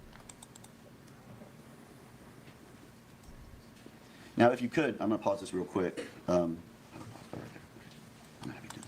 If you could, Detective or Corporal, could you stand and show the jury so that they can see where the vehicles you are referring to are located? And if you can describe it so it's clear for the record.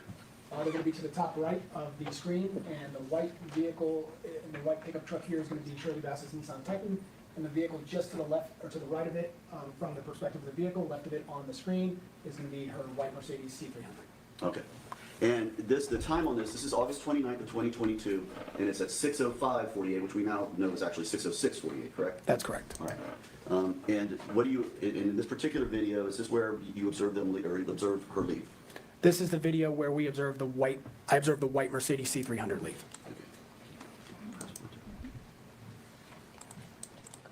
Okay, we're going to move through this because it's somewhat lengthy, but we're going to kind of guide through it until we get to the application.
Well, I feel seen.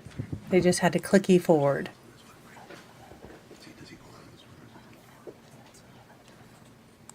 All right. So, Corporal, we did see on that video what appeared to be that Mercedes that you pointed out earlier pull away. Is that what you were notifying or explaining to the jury? That's correct. Okay. All right, so now let's go to the next one. No, it's okay. Yeah, it's okay. This one's hard 'cause it's not MP4 files. I have trouble with that.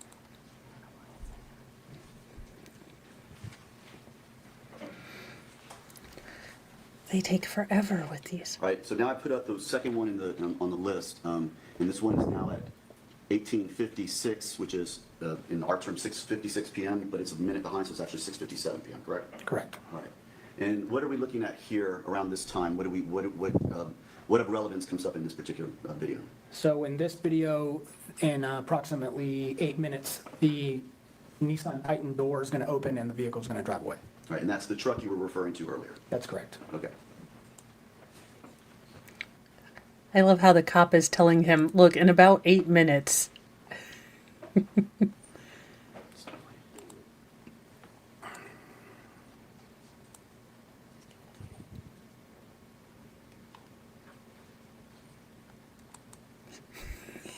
Foiled by tech again.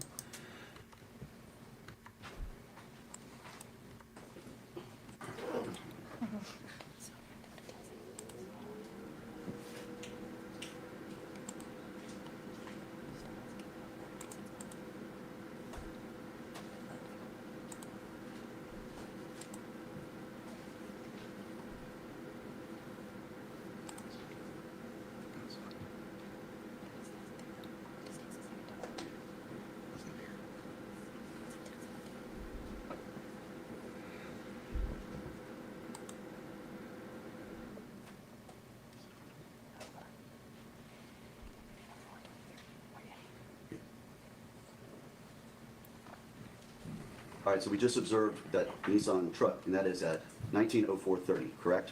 That's correct. So that would be 7:04:30 p.m., but which we now know is 7:05:30 p.m. That's correct. All right. Detective, real quick, because we just kind of looked through that. You've watched that video before, correct? I have. Do you see anyone get into that in the passenger side of that vehicle? Not that I can see from the video. And the third one. All right, we're going now down to the third video.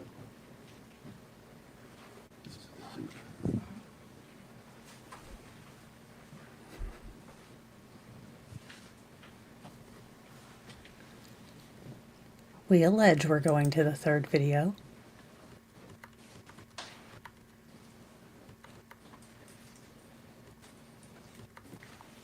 %90 of this trial is waiting for them to get tech. Go open with and pick the program. Sometimes it.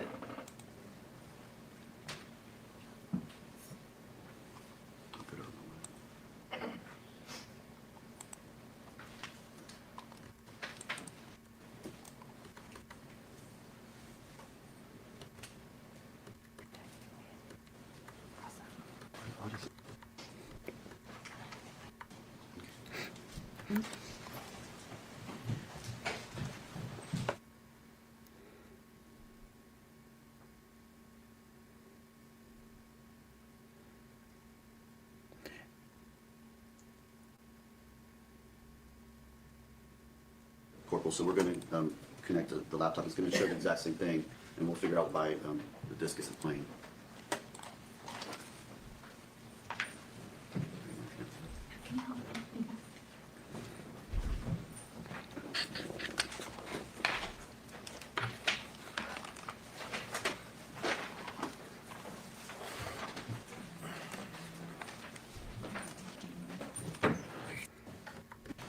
All right, and which we know now is 10:11 p.m. Correct. Okay.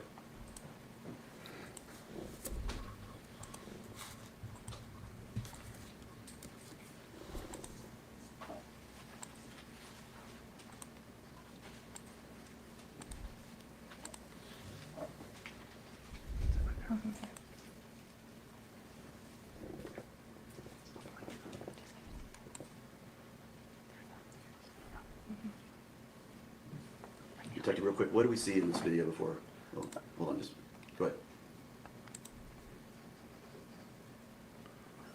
So he gets home first, which is That's what I thought.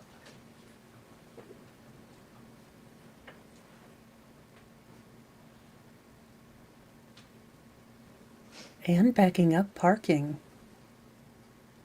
That is one thing I can't do.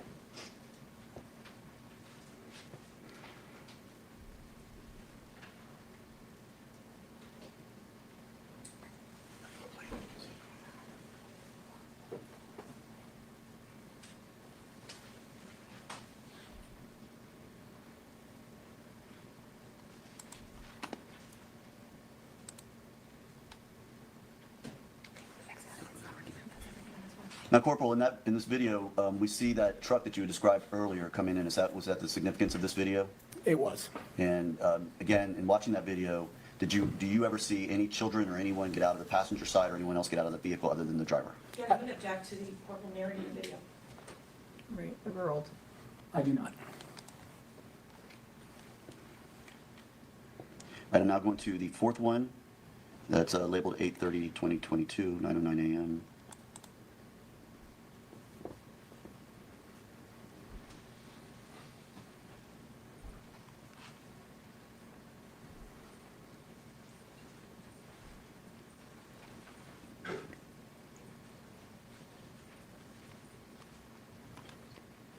Right, Corporal, what is the time on this particular video at this point? It's going to be 10:18 p.m. with 34 seconds on August 29, 2022 on the video. Okay. And what's the real time on that? It's going to be 1 minute ahead of that approximately. So it's 10:19 and 34 cents.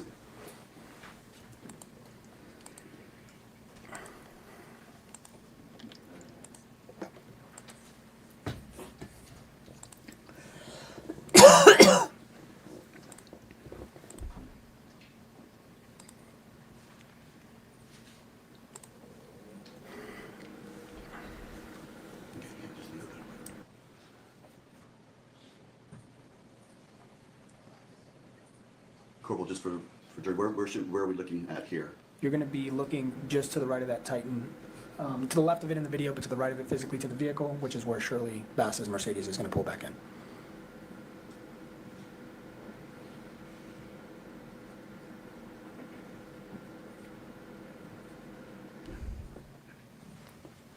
And Corporal, while this is playing, where is their front door in relation to where this video is? It's just off camera to the right. So somewhat behind that Nissan truck on the video? Correct. It's in the video would be in the area behind the truck, sort of obstructed by the leaves of the tree.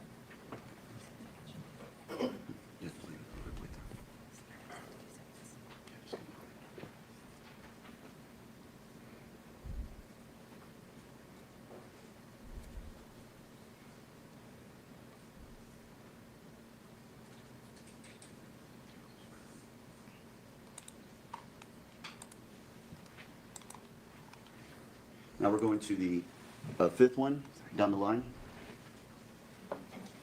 Now what's the time on this one? This is going to be 10:26 and 59 seconds on the video, or 10:27 approximately and 59 seconds in actual time on August 29, 2022. So this is approximately 5 or 6 minutes after we just saw the last video. Compared to the last video, it's approximately 4 minutes at this time. 4 minutes, okay, thank you.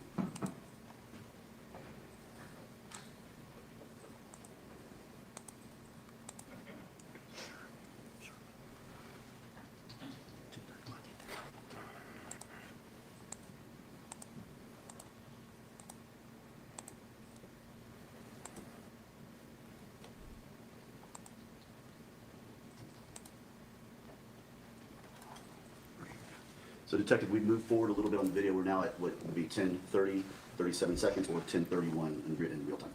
Correct. Okay, thanks.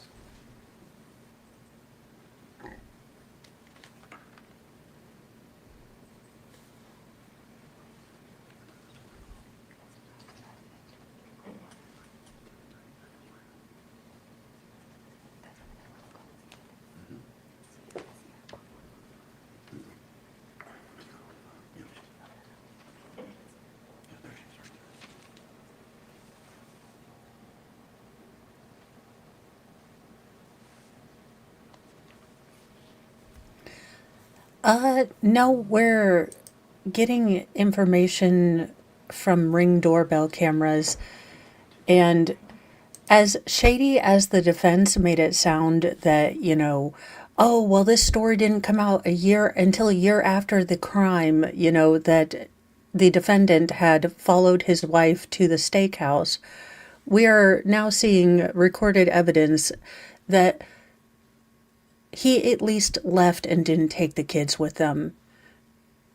So, or him, and he came home shortly before Shirley came home. So again, all the things that the defense said were rather shady are being proven by evidence to not be shady at all.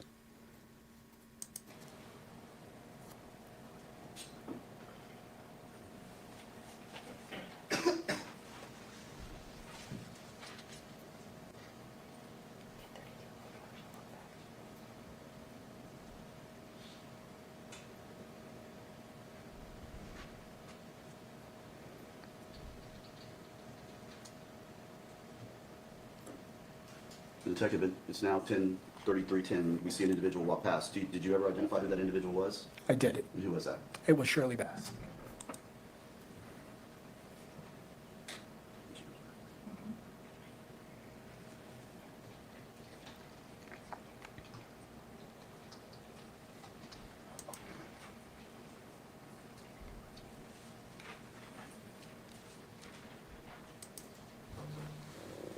And Corporal, while this is playing, where the individual you identified as Shirley Bass walked to, the individual known as Daquan Evans who called 911, does he live back in that location where she was walking towards? Yes, he does. Okay.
Corporal, we're at 10:34:06, and it appears she has something in her hand. Is that correct? That's correct. It's up to her ear. That's at the phone. Correct. It looks like she has it at some point out at her ear, and then at some points in her hand, and she's looking down at it.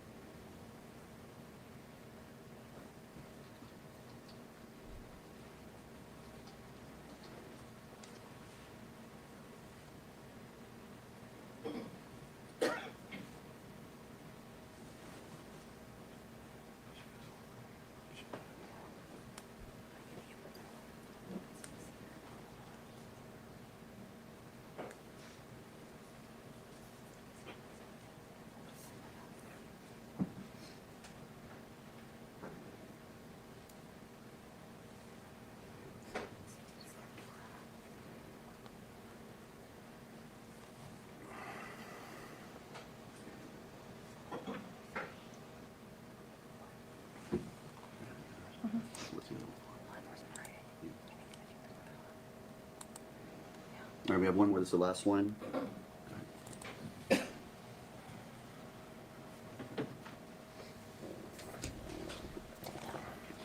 What time are we at here?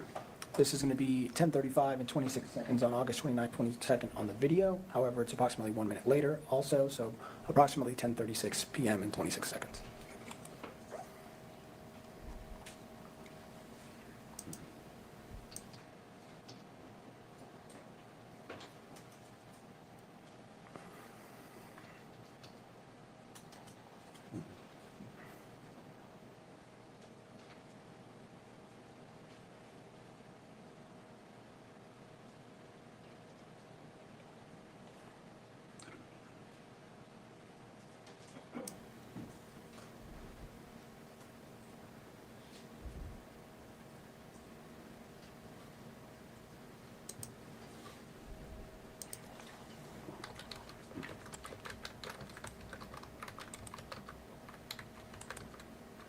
Corporal, we see an individual walking around out there. Were you able to identify who that was? The person at the far end or the person closer to the tree? Person in the tree right there. I'm not aware if that person was identified personally. And what do you say, the person at the far end? There's a person walking around near the area where Shirley Bass's C300 is, and I believe that's Shirley Bass.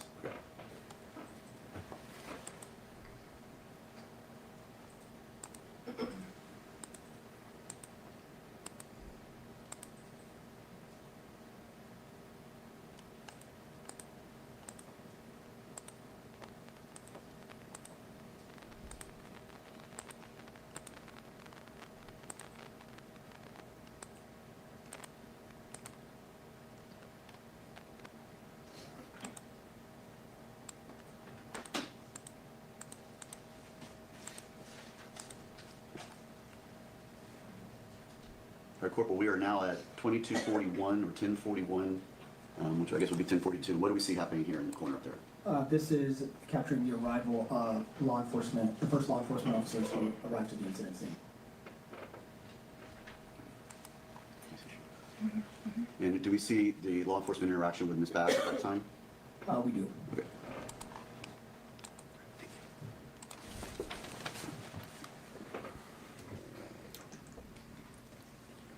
Yeah.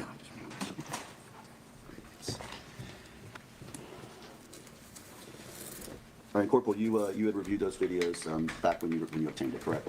Correct. When the sheriff's office obtained the video, I was able to review it. Okay. Now, the person you identified as Shirley Bass, how long would you say, or how long were you able to time how long it was when the Mercedes arrived to when she's observed walking out of the house and walking around in the parking lot? Judges, again, let me check to the court when they're in the video.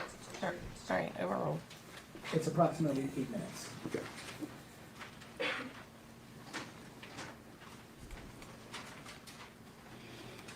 So what did you do next in your investigation? So I forget what our last discussion point was as far as where we were. You had obtained these videos and observed the videos. So after observing the videos, in addition to what we discussed about search warrants, I conducted additional interviews with Shirley Bass. Okay. I obtained a search warrant for a buccal swab for the defendant. All right. Did you learn where Ms. Bass had been earlier in the evening? I did. And, Objection here, sir. Not to that question. Overruled. and based on the information you learned about where she had been, did you follow up on that investigation? I did. And were you able to confirm that she was at the location that was identified? I did. And did you speak to people who were at that location who were there when Ms. Bass was there? I did. All right. So where were you able to, the location that she went to, were you able to determine what the location was? I did. And what was that? It was the Ruth's Chris Steakhouse in the West Shore area. Now, did you ever obtain video that showed the Nissan truck after it left and pulled out on that in the first video we saw, or second video? Yes, we did. Okay. Did you obtain? What did you use to obtain video to show where that truck had gone? It's going to be called our HCSO Ion Crime System. The Ion Crime System is a series of cameras strategically placed throughout the county. Some cameras on the Ion Crime System are just cameras. They just record a feed that is captured for a certain period of time in accordance with the law. However, some of those cameras include tag readers, so they're license plate readers or LPRs. Not all intersections include a license plate reader.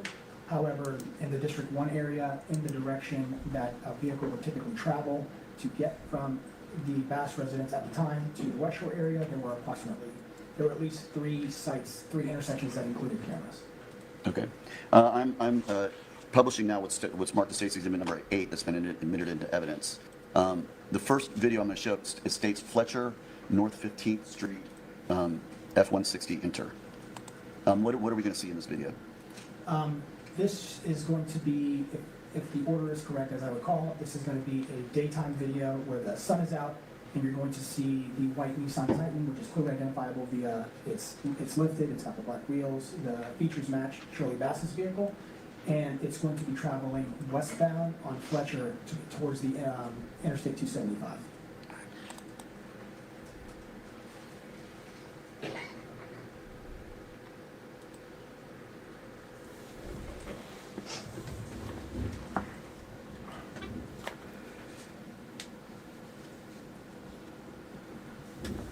So just to orient the jury, that was Fletcher Avenue that we're looking at?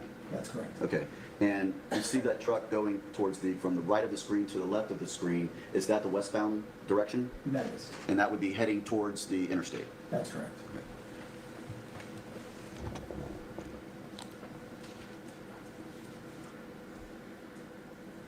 Wait, I'm not sure if these are in the exact right order, so I'm going to play the next one.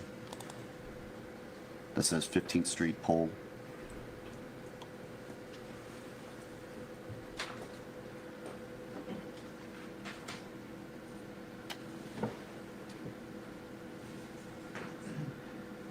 All right, Corporal, so once again, we observed that truck you described crossing through. Is this from that same intersection? It's the same intersection, however, this camera's pointing north on 15th Street. Okay. And so, again, the directionality of that truck on this would be heading west towards the interstate. That's correct.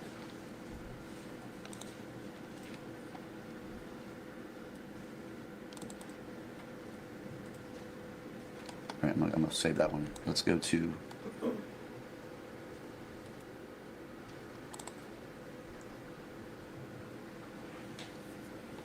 All right, what are we looking at here? I believe this is 22nd Street, which is to the east. So it is actually going to be slightly before, and it is also going to be the Nissan Titan traveling westbound.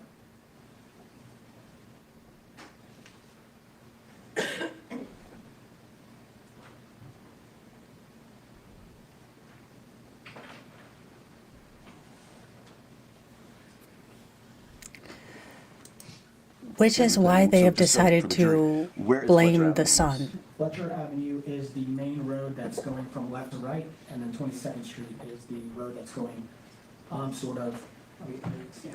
this is Fletcher Avenue going left to right, and this is 22nd Street. And which direction is west for the jury? West is this way towards the left. Okay. I'm going to replay that one since we didn't know that ahead of time. So.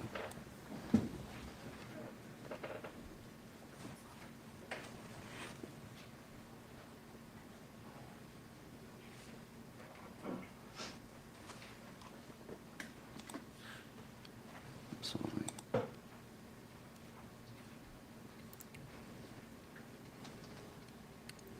Oh, see, I already saw a white truck go Go to the by. next one.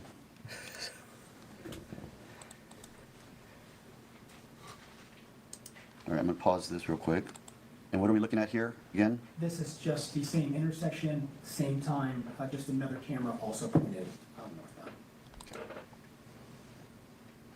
Actually, I believe this camera may actually be pointed southbound. All right, so I paused it at 22 seconds into this, or I'm sorry, 11 seconds into this video.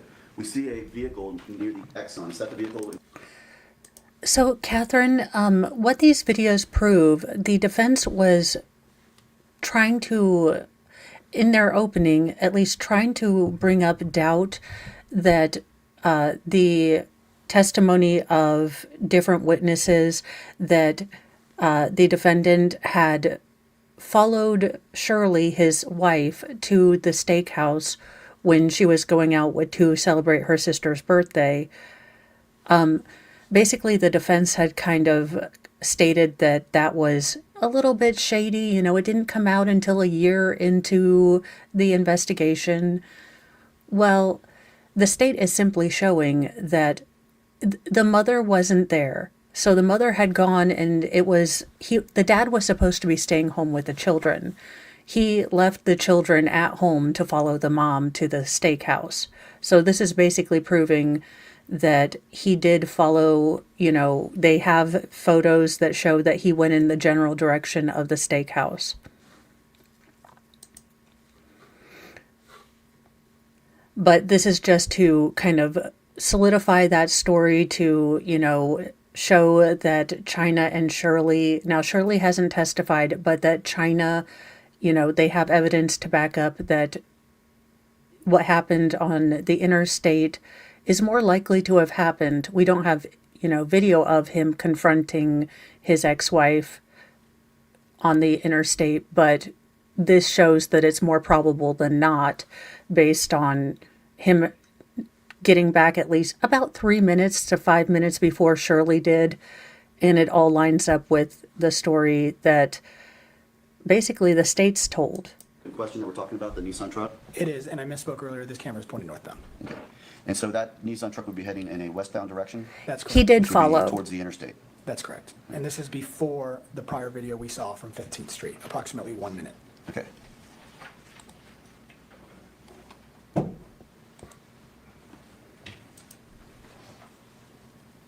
All right, now I'm going down to the one that says Fletcher, Nebraska.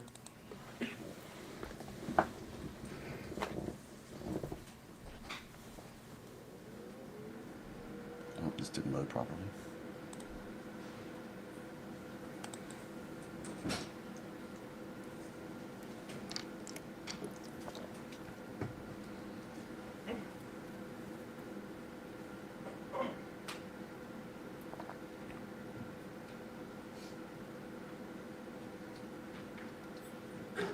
All right, it didn't load exactly properly, but what were we looking at in that video? And this is a video that says 9/2/2022 at 9:29 a.m.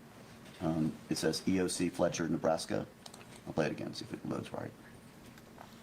For some reason it's not loading. Let me pause So it right his here. car Where are we is looking? the white truck.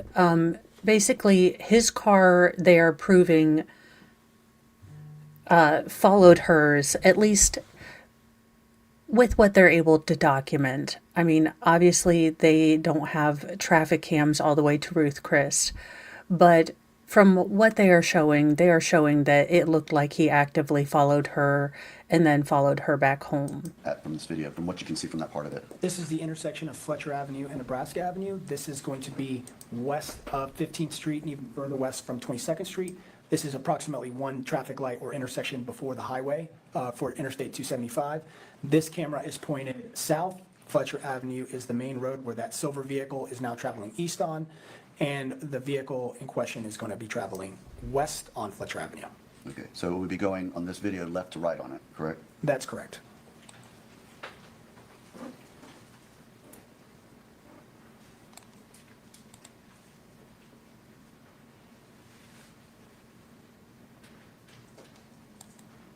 All right, we just saw it. Was that what we saw past, the Nissan truck? That's correct. All right.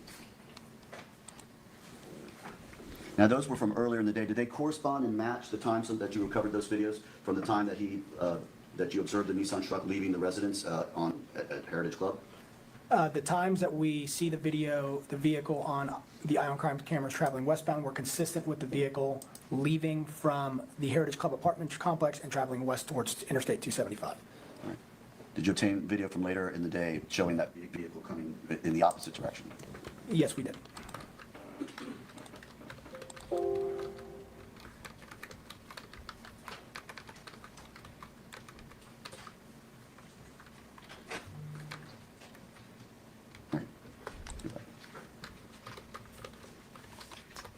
Not sure why this computer is giving me this. Try to play it again. Not sure why it's not loading properly, but.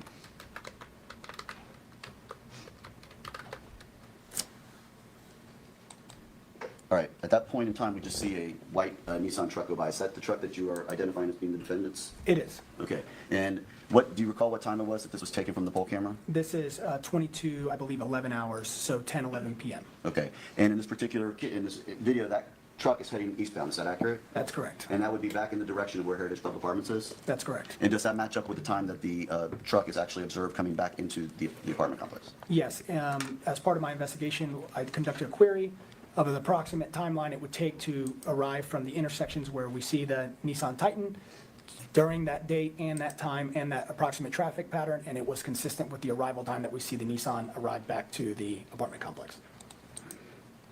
Finally, the last video, if it loads properly, we'll see. All right. All right, well, I think the jury understands, and so they'll have this back to look at.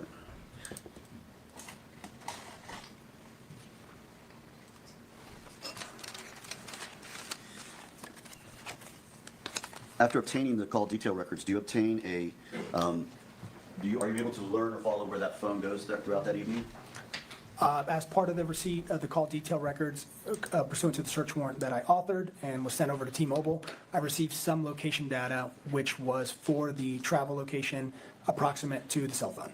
Okay, and where did, well, someone else will testify to that, but you, did it confirm that in fact the vehicle, when the time the vehicle leaves, does it appear that the phone leaves as well? Sustained. Did you observe the map of the location data from where the phones were on that day? I did. Okay. And did you compare it with the video that you have of when that Nissan truck, Nissan Titan, leaves the residence? I did. Okay. And then with the location of travel, did the defendant's phone appear to match the location of travel of the Nissan Titan? Same objection, Judge. Sustained.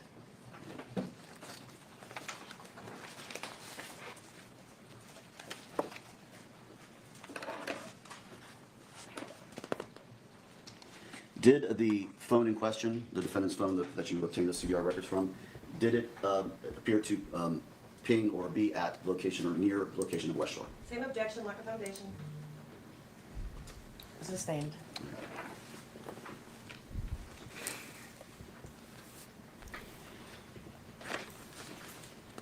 Corporal, what did you do with the firearm that was obtained in this case?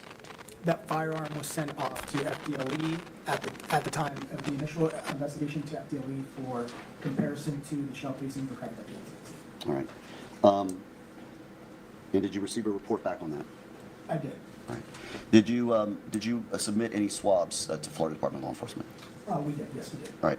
And as the lead detective, you know what evidence is being submitted, what evidence is not being submitted, and so forth, correct? That's correct. And you can make the decision of what evidence to submit as well, correct? That's correct. And did you submit the swabs from the firearm? Yes. Okay. And did you obtain any information back from those swabs?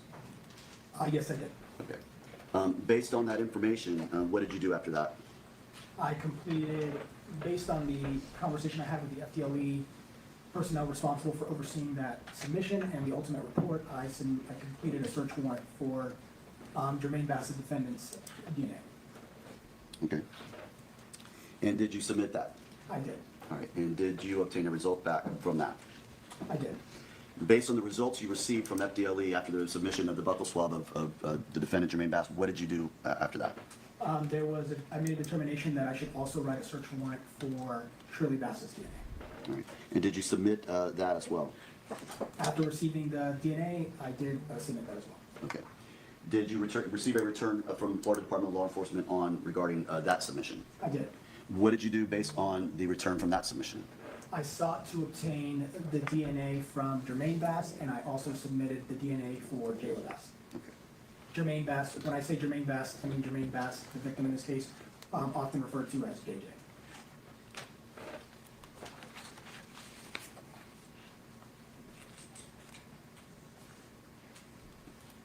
And for JJ, when you obtained the buccal swab, did you in fact go there yourself personally and meet with JJ and obtain the buccal swab? I did. And explain to the jury real quick, how does the buccal swab work? How do you do it if you're obtaining it? Once a court order is signed and I'm authorized to, HSO is authorized to obtain the buccal swab, I will don a fresh pair of gloves, get my my actual swab, which is a buccal swab. It's sort of like a long Q-tip, if you will. I meet with the person who's providing the sample. I will take the swab, 2 swabs come in 1 pack. I will then insert.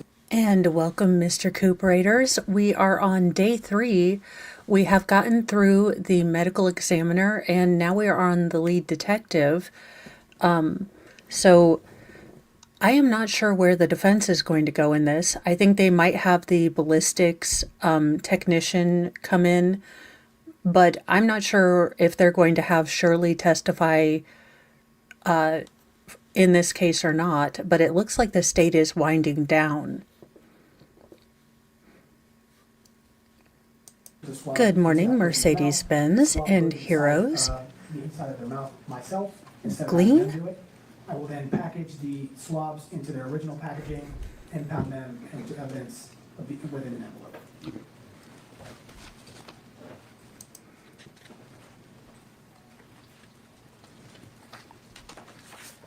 Did you do anything else in this investigation?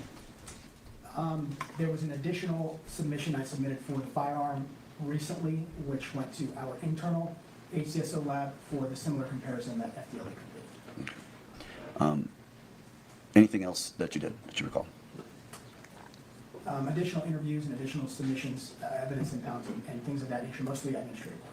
All right. Did you ever obtain the defendant's phone Oh, you did, correct? You testified to that earlier. Were you able to download the phone and to review its contents? The phone was downloaded, however, there was no data of, usable data on the download.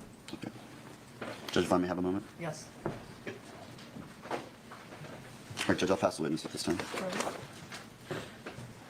All right, I do wonder which defense attorney we're going. How are you, sir? No. All right. And for those of you just joining and wonder why I just had a full toddler freak out about this particular defense attorney, she has the disturbing and annoying habit to talk like this. She will up-talk, but she also acts like you are dumber than a box of rocks.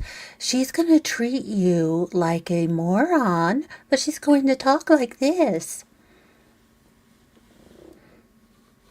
So she is not my favorite person. As you indicated, Mr. Terry, you were in fact the lead detective in this case. That's correct. You were with Howdy, homicide howdy. at the time. Since then, you were promoted, and now you're a corporal. That's correct. All right.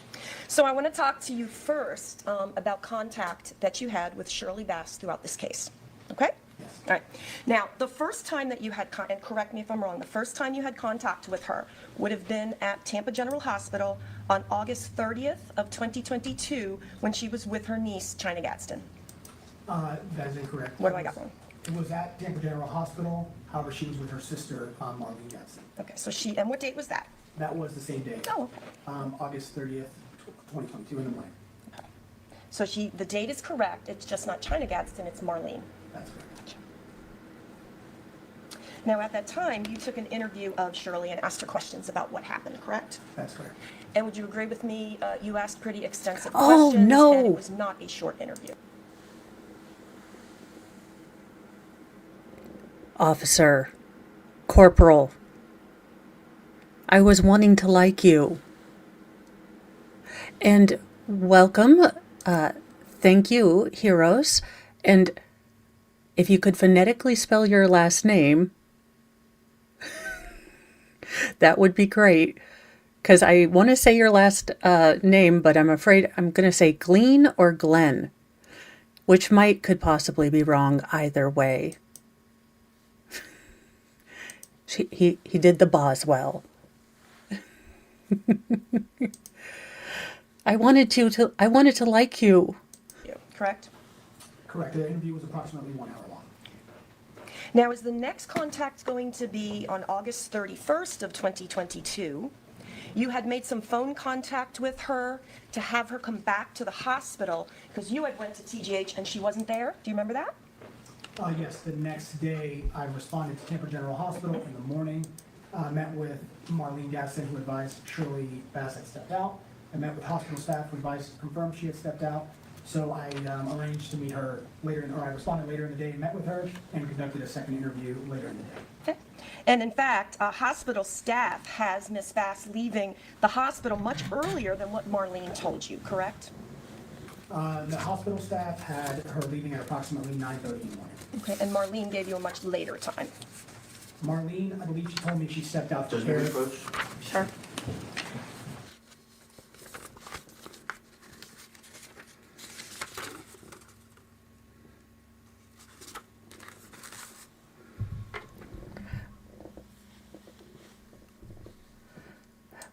Well, have fun. I have to do the same thing in a little bit. So you enjoy your glamorous dishes time, and then I'll enjoy my glamorous dishes time. Will be great.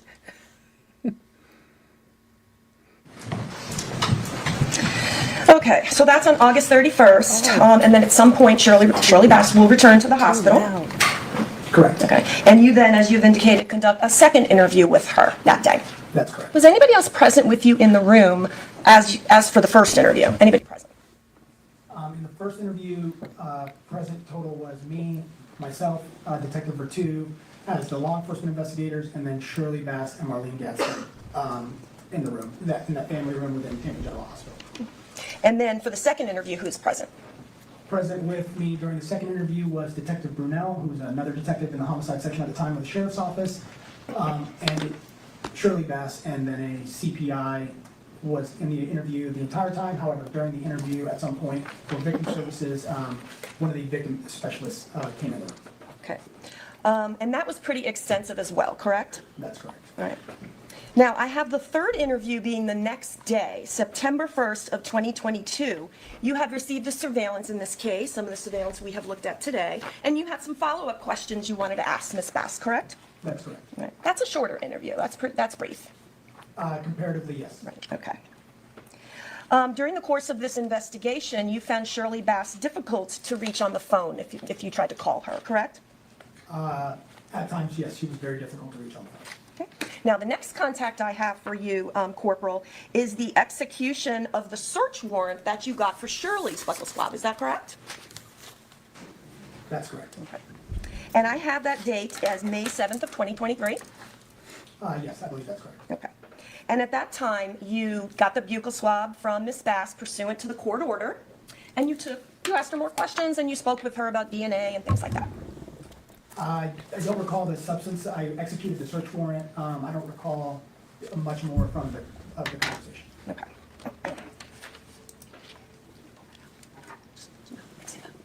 Excuse me. Okay. All right, so the search warrant that you got for Shirley's buccal is going to be similar to the same procedure you would use for a search warrant for Mr. Bass. That's correct. Okay. And you also indicated you submitted Jayla's known profile. That's correct. Right? And also when it came to JJ, the son, his buccal swab was also submitted to the Florida Department of Law Enforcement. That's correct. All right. Now, did you get a court order search warrant? Was it voluntary for JJ? The Wilburns, I am doing okay today. Have fun. Don't get too stressed out about the trip, but I understand as a 2 type A to function person, I have list upon list upon list when I get ready to go a vacation, because generally I'm packing not only for myself, but for the 3 feral boy children, and mostly Mr. Mo too, if I'm honest.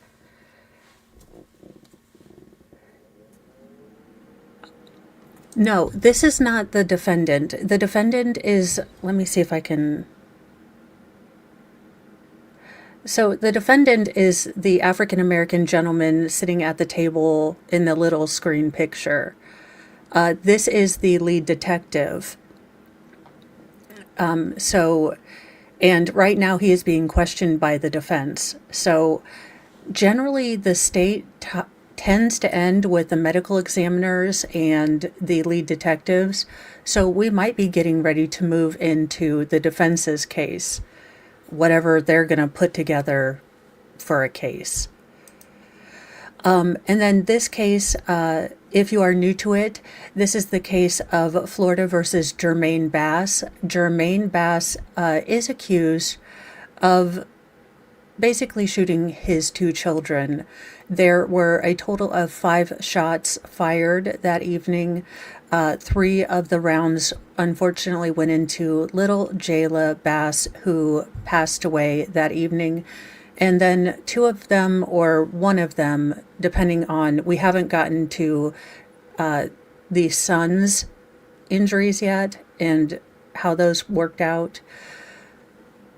But the son also was shot in the head and also maybe have gotten shot in the hand. Now, the defense is saying that this was an accident. The force multiplier went off as he was cleaning it in his children's room right next to their bunk beds, about 5 feet 6 inches height. So about my forehead level is where he's cleaning this force multiplier. Now, he doesn't look like a large person, so none of this is adding up. It looks like a man shot his children. That's what it looks like. It does seem like with some of the questions that the defense are bringing in and things that they're choosing to emphasize, it is looking as though their defense case may shift from trying to implicate the mother to trying to implicate the 8-year-old boy as having accidentally fired the force multiplier into both himself and his sister. I could be wrong, but that's what it looks like, just in my semi-professional opinion, with what they are trying to point out. JJ? How did you go about doing his? At the time of my response to, attempts to get a JJ's. Yes?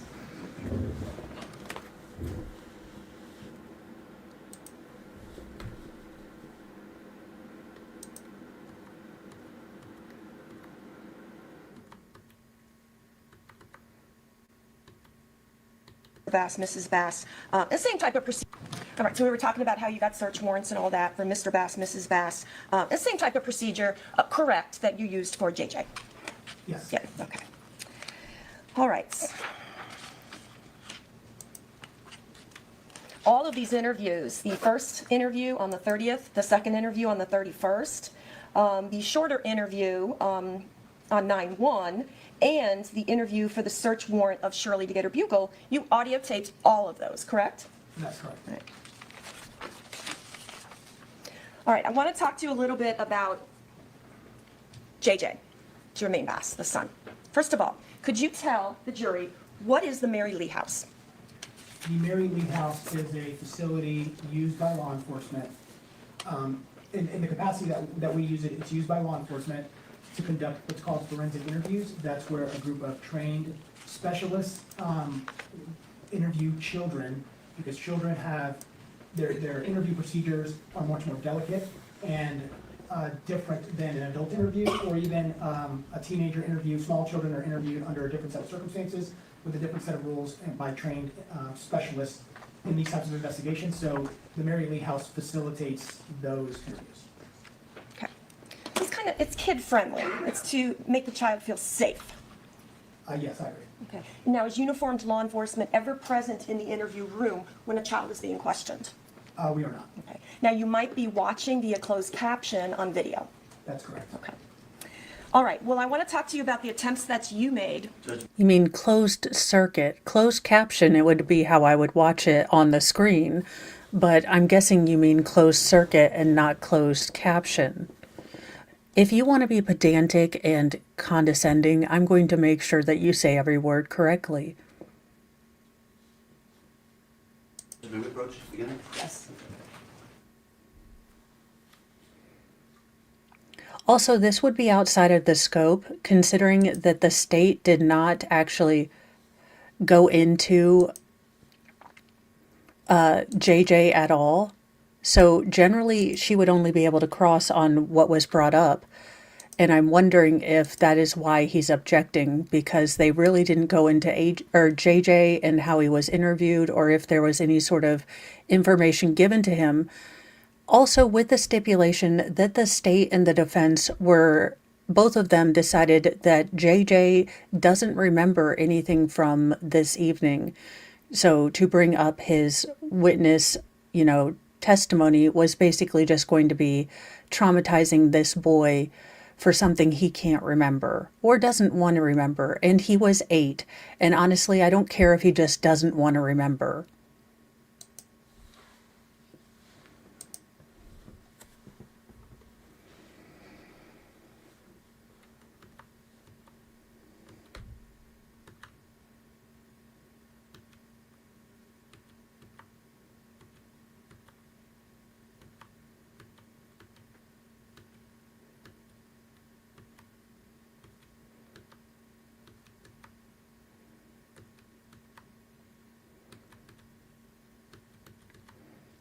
Hey, I love that we're not far behind, because we had a sidebar. All right. So the first appointment was scheduled for September 7th of 2022 in the morning. That's correct. Okay. And who were you with? I believe at the time I was with Detective Redrum. Redrum, okay. Now, in that situation on that day, you arrived early, did you not? I did. Okay. And Miss Bass, at that point, shows up and refused to allow the interview to take place, correct? Correct. Yeah. And basically left Mary Lee House. Is that fair? She ultimately did leave after a conversation with myself and the detective. Okay. And in fact, since you were there early, you knew that she had arrived late, correct? Yes. Right. But in fact, she asserted she had been waiting an extended period of time. Objection, Your Honor, hearsay. Sustained. Right. All right, so the interview did not take place in the morning of September 7th of 22, that day, correct? Correct. All right. And in fact, on that same day, is it true, Corporal, that you didn't even lay eyes on JJ? That's correct. Okay. Do you know if she had even brought him that morning? I'm unable to confirm that personally. Okay. Now, so when she refused to do the interview, did you take steps then to try to conduct a second interview, or actually a second attempt at an interview, later that day? I did. Okay. So we're on the same day, 9/7 of 22, and do you return to Mary Lee House now with Corporal Royal? I did. Okay. At that point, the interview did not take place either, did it? It did not. Okay. And it did not take place because JJ was uncooperative, correct? That's correct. Right. He was hitting his mother. Correct. He was poorly behaved. That's correct. He was disruptive and refused to speak. That's correct. In addition, JJ was being disrespectful to the adults. That's correct. So no interview is able to be conducted that afternoon. That's correct. All right. Now, at some point, a third attempt at an interview is going to be scheduled for September 12th of 2022. That's correct. Okay. Now, at this point, do you go on military leave? I did. All right. And who takes over for you on September 12th?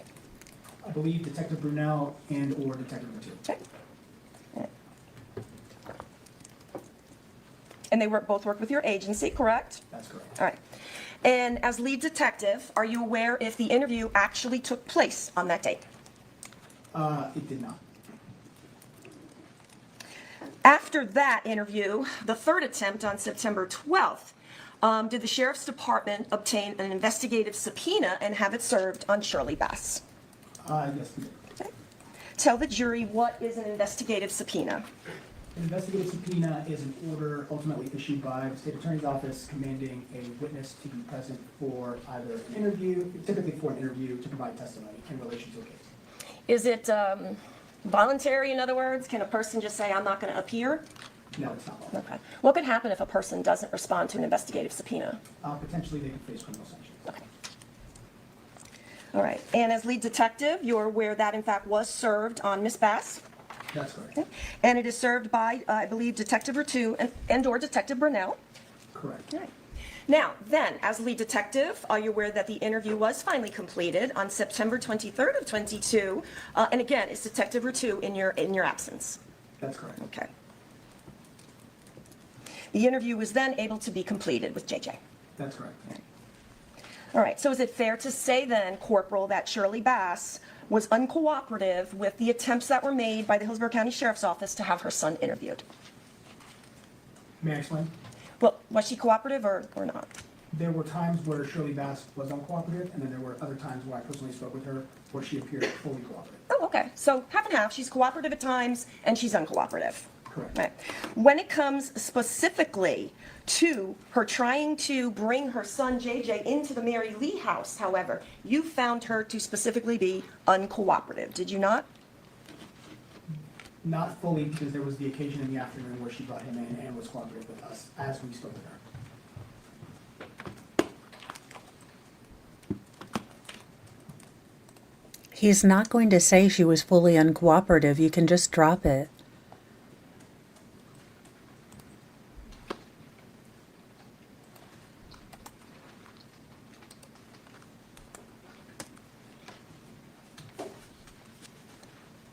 Okay. You remember giving your deposition in this case? I do. All right, what's a deposition? Just tell the jury. A deposition is where a witness in a matter pertaining to a court proceeding provides testimony to attorneys regarding the case. Okay, and witnesses are under oath, right? That's correct. Okay. And did you in fact testify at that deposition that it is safe to say Shirley Bass was somewhat uncooperative when it came to attempts to interview her son? Yes, That's what he just said. You're not impeaching him with something he didn't say just because he verbatim didn't say she was somewhat uncooperative. He said it did appear that she was in parts uncooperative, but then she was cooperative in parts. That is exactly what he said. You got him. Okay, all right, thank you. No one can stand this woman. But she is And married, finally, so before make I of leave that what you will. discussing Mrs. Bass, I want to show you a transcript of the audio you did when you executed the search warrant on Shirley Bass, and it is just to refresh your memory if you discussed other things. Okay? That's all I'm going to ask. Let me have this. I'll send it to you.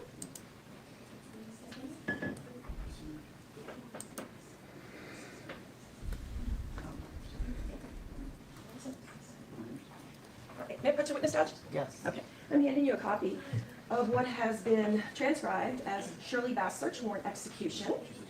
And this has been previously supplied to Mr. Terry. I don't want you to discuss the contents, just look through it. And I'm gonna ask you again if that refreshes your memory of when you took the buckle, did you discuss other things with her?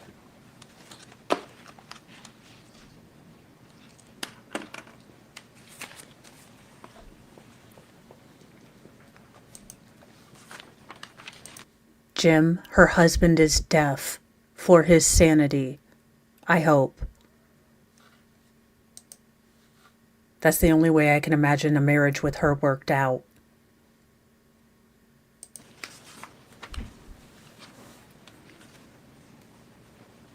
Do you think you can do upspeak in ALS? Vocal fry?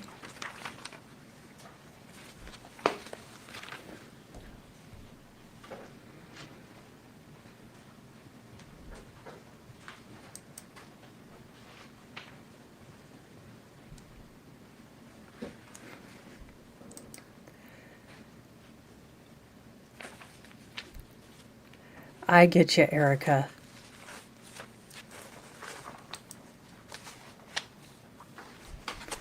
She's the evil Elle Woods. She is. Ooh.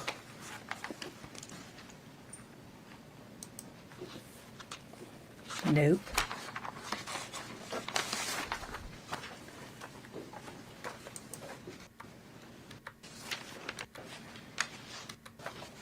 Is he deliberately being as slow as he possibly can just to annoy her? Because I would.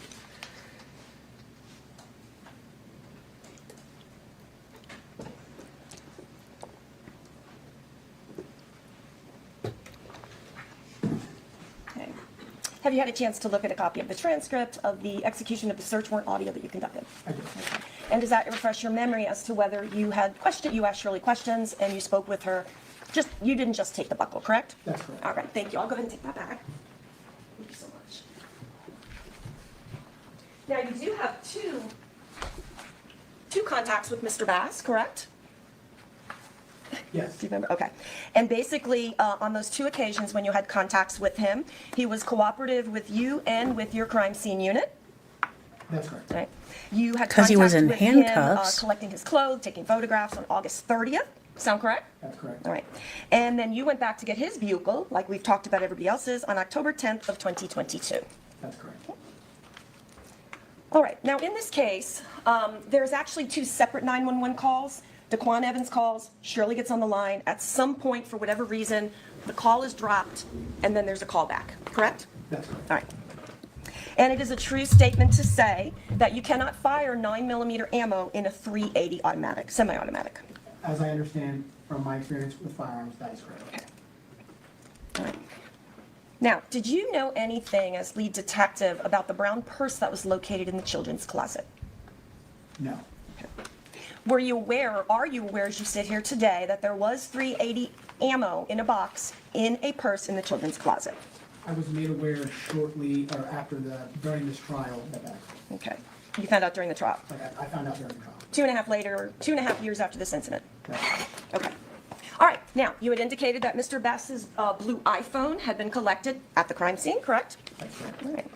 And you indicated you did looked at it and there was no significant or anything of evidentiary value for you to tell the jury about, correct? That's correct. And in fact, you did a Cellbrite download?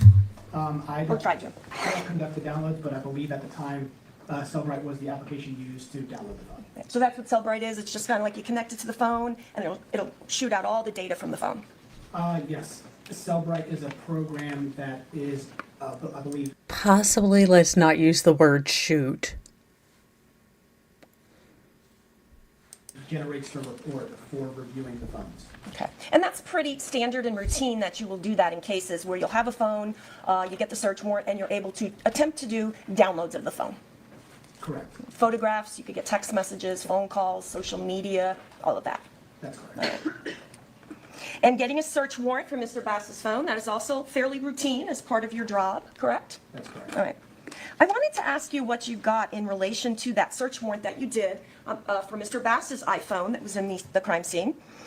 You requested in your search warrant cell site lists. Do you remember that? In the search warrant for the physical phone or the search warrant for the data? The data. Yes. Okay. And in paragraph 7 of your search warrant, do you remember requesting timing advance records? That's correct. Okay. Do you know, as you sit here today, Corporal, what records you received in this case from T-Mobile pursuant to that search warrant? I don't recall all of the records as I sit here right now. However, I do recall receiving call detail records and I believe data sessions, which are related internet connection, location information. Do you know, and if you don't, it's fine, if you received anything above the call detailed record? I don't recall. Okay. And did you in fact ask Bethany Ross to do some work concerning Mr. Bass's call detail records? I did. Okay. I want to talk just a little bit about Mr. Bass's call detail records that we looked at here today. You had mentioned something about a phone call. It looks like it was 2234. Mr. Bass's phone makes an outgoing call to a number you believe to belong to his mother. That's correct. Okay. And was that call answered, do you know? Based on the time, the duration of the call, it says completed successfully. However, based on the 5-second duration, like I stated previously, that is consistent with me to be where the voicemail answered the call. The call was not answered by a person, that it went straight to voicemail. Okay. In fact, the CDR lists 5 seconds. That's correct. All right. So, and as lead detective in this case, you're aware that the 911 call was at 2233. That's correct. Right. So the 911 call is being made at 2233, and a minute later, Mr. Bass attempts to call his mother, correct? That's correct. Right.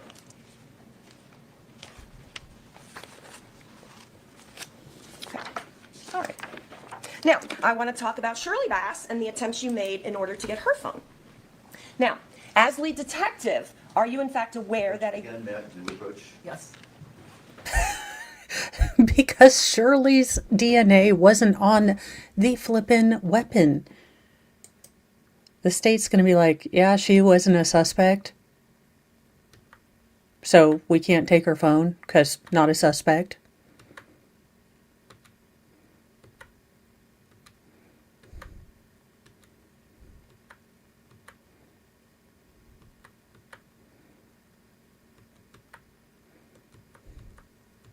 that a Deputy Creasy, had... Sorry, okay. Okay, so you're aware that a Deputy Creasy, had entered the crime scene and retrieved Miss Bass's phone for her? Correct. Okay. All right, and you were never able, as you sit here today, to do any sort of download from Shirley's phone? That's correct. Now, you did get a CDR, a call detailed record for Shirley Bass. That's correct. Right, and you do that via a subpoena. That's correct. Because you can get a call detailed record with a subpoena, but you need a search warrant to get into the physical phone. That's correct. Is that fair? Okay. Now, you, and who were you with when you spoke with Miss Bass at the hospital concerning taking her phone? Do you remember if you were with Detective Brunel or Detective Spencer? I would have been, I believe, with Detective number 2 on the first time and Detective Brunel on the second time in that day. And when you say that second time, are these multiple attempts to try to ask her to give you the phone to download? I believe it was all on the 31st. So the first time would have been when I spoke, you know, when I attempted to speak with her, she wasn't there. I was interested in getting the phone then. And ultimately, I did ask her about the phone when I was present with Detective Brunel. Okay. And in fact, you even offered with Detective Brunel, look, stay at the hospital. We'll take your phone. Objection here, same judge. Sustained. You offered to take her phone, download it, and return it to her. Hearsay. Sustained. You never got Shirley Bass's phone, correct? That's correct. You were never able to download it, correct? That's correct. Okay. All right, I want to ask you a little bit about China Gadsden. I understand that's Mrs. Bass's niece? Yes, it is. Okay. And you conducted an interview of her on October 23rd of 2023. Does that sound accurate? That's correct. All right. And prior to that date, in late 2023, there had never been anything relayed to you about a supposed meetup between Mr. Bass and his wife Shirley and China in their vehicle. That's correct. And in fact, there were times, and I don't know if it's once or twice, you can tell me, that you tried to call China Gadsden to speak with her, and she would hang up on you. That's correct. Right? And you actually audioed that so we could hear it. That's correct. All right. The next topic I want to talk to you just a little bit about is some of the things that were done in this investigation. Did you ever request, or are you aware of any gunshot residue testing done on Mr. Bass's hands? No. Did you request, or are you aware of any gunshot residue testing done on Miss Bass? No. Either child. I do wonder why they didn't do gunshot residue test on Mr. Bass. Now, I do know that holding people that have been shot, you could, excuse me, falsely show that you have gunshot residue on you if you were, like he was holding his son, and maybe he's going to speak to that. I'm not sure why they didn't do it, but again, Mr. Bass started this whole thing off as soon as first responders came in saying, I accidentally shot my son. He didn't tell them about his daughter that was still upstairs in the room with 3 bullets in her head. He said nothing. It wasn't until they were clearing the house that they yelled out, there's another one up here. And he's like, oh yeah, my daughter. Child, Jayla or JJ? No. Okay. And you do not attend the autopsy, correct? That's correct. All right. And are you privy, were you the one to have any conversations with the medical examiner's office concerning the issue of potentially getting GSR done on Jayla's hands? No. And in your situation, when you work for the sheriff's department, you're the lead, or two is your assist, Holbelman is the crime scene detective, and you're going to have other detectives that are going to help you out and do things in the investigation. Okay. So you've mentioned some. 2 were through and throughs, so she was shot 3 times in the head. They only found one of the bullet, some fragments, but yeah, this is a rough case. We have finished with the medical examiner. Yeah, Jem, you can, when you hear the body cam footage, he doesn't say anything about the daughter. It isn't until another one of the deputies comes down and you hear him tell another cop, we've got another victim up there, a 4-year-old female, and they run off and get more medical supplies. Some names, we mentioned Brunel, Detective Spencer, those ladies and other detectives helped in this investigation. That's correct. Shannon Bader had looked at the Mandalorian comforter and had used some infrared light and a swabbing to see if there was any gunshot residue on that. So I wanted to ask you, what follow-up did you do concerning what she took off the blanket or what she photographed? There was no, I wasn't aware, the Mandalorian blanket, the primary follow-up was done after, later in the investigation related to blood. Right, it's done later. Okay. So as lead detective, are you aware that she used infrared light and looked to see if there was gunshot residue and actually swabbed it? Are you aware of that? Not specifically. Okay.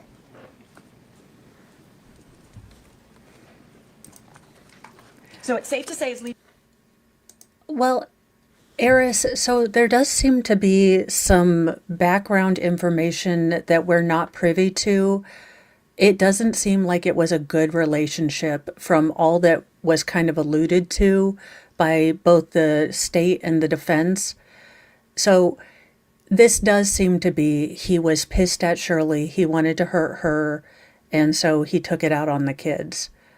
I mean, that's the scenario that plays out for me, but we're never going to know truly what happened unless, he tells the truth or something else happens. But that seems to be about the closest to the truth that we can figure out. Detective, you are not aware as you sit here today of any results if Miss Bader had in fact swabbed that comforter for GSR. That's correct. All right. Okay, lead detective, you're Let's talk kind to of you killing just a me little bit then here. about the video we looked at. In your you had mentioned, I want to make sure I have the times correctly. Did you say that the Mercedes leaves the apartment at 16:18? Was that right? That was, so the 1618 time is what I documented in my report. Okay. That is ultimately going to be because of a miscommunication in the initial message I received from Detective, I believe her name is, it was Detective Wheaton at the time, who was with Detective Spencer in the video collection. And the initial report I received was, at the time, was 1618, but that ended up being incorrect. It was a typo. It was approximately 1810 or 1811. Okay, about 18:10. And I'm not counting the 1 minute Mr. Terry has fixed with you, because there was like a minute behind. Right? Yes. Okay. All right, so that's then 6:10 p.m.? 6:10 p.m. Okay. And the Titan leaves 19:04? Correct. Okay, so that's going to be 7. about 7:04? Correct. Okay. So then you do admit to this jury that you documented throughout your report that it was 16:18 that the Mercedes left and 19:04 that the Titan left, being a difference of 3 hours? That's correct. Okay. And do you also admit to this jury that you in fact did testify to that in your deposition as well? Potentially, yes, Okay, yes. all right. And in fact, one other spot, do you admit to this jury that in fact that's what you put in the... Well, take these shackles off this man. He's obviously innocent. They documented something wrong.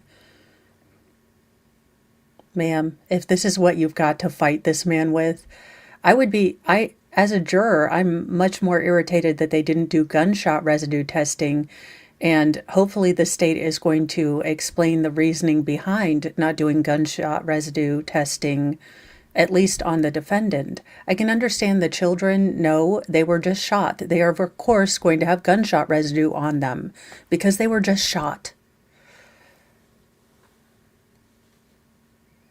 search warrant in this case? Potentially, yes, because that's what would have been at the time, what I would have been relayed, that would have been relayed to me until I fully watched the video myself. Okay, and I'm not asking what was relayed to you, but who did you speak to about that? That would have been, I believe, again, Detective Spencer and Detective Wheaton, whose name is now Detective Miley, would have been working together at that time. I believe I actually spoke with now Detective Miley. Okay, all right, thank you. That's Wheaton.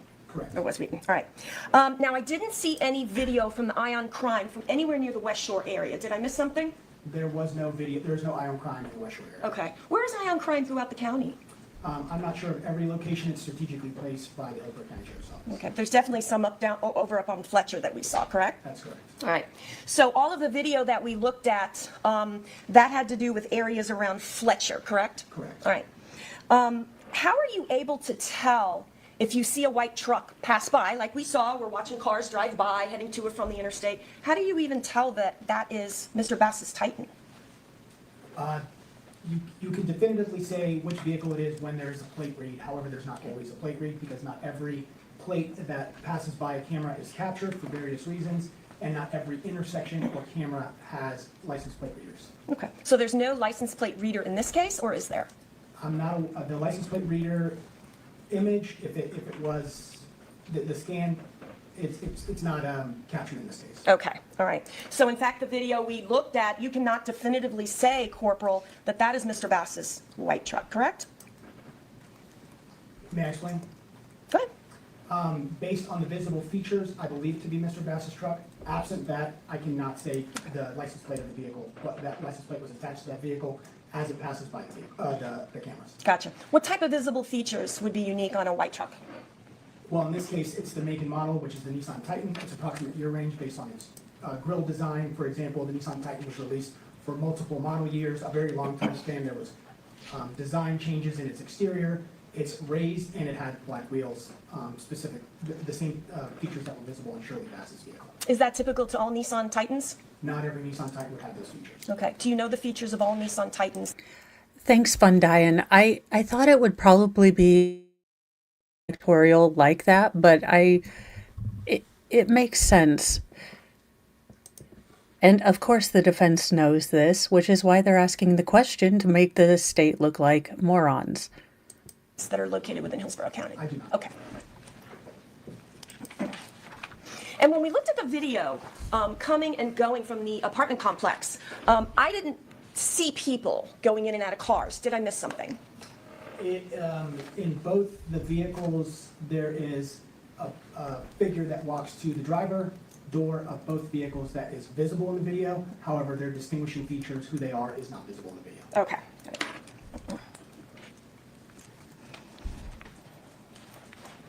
Okay.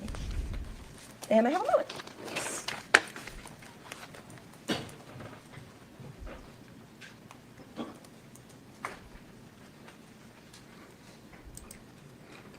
Ghazni helps us out. Corporal, thank you so much. We don't have any further questions. Morning again, Corporal. So, Corporal, you told the jury, when it comes to regards to Shirley Bass, she was cooperative at times, correct? That's right. Okay. In fact, the day her child was murdered, she spoke with you for over an hour. Objection, leading. Sustained. On the day she was murdered, did you attempt to interview her then? I did. And did she speak with you then? She did. How long did she speak with you? Approximately 1 hour. Right. And the day, was it the day after, or how long after that you spoke with her the second time? Approximately 1 day later. Okay. And she spoke with you then? Yes, she did. And how long did she speak with you then? Even longer. I believe it was approximately 2 hours. Okay. Now, let's go to this attempt to interview JJ. Do you know the reasons why she did? I would like to be able to cover it just because it's shenanigans, but I'm trying to, given Hollywood a-holes are being able to make fun of people in trials, I picked Petty Express. So maybe if it goes to trial, I'll watch, but it's pretty dense. Isn't it like 400 pages? And I'm still trying to keep up with Delphi, so I haven't kept up with the Justin Baldoni, Blake Lively thing yet. I've heard it's pretty good. I did fall into it for a little bit, but then it kind of got back and forth. He said, she said, and I want to wait for more documents to come out. Did not want to have you interview JJ? She specifically told Well, don't me. without telling you. Did she tell you? She did tell me. Okay. Now, let's set the stage for this. This was on September the 7th, correct? Yes, it was. Okay. Her daughter had been killed on August the 30th, so approximately a week before. That's correct. Do you know whether she even had a funeral at this time? Objection, relevance? Overruled. I know she was planning a funeral. Okay. Her son had just gotten out of the hospital. Did the son just get out of the hospital? Correct. I believe 1 day prior. And he had been severely injured. That's right. And this is his mom, who you are now asking to bring to this location with some strangers to talk. Objection, leading. Sustained.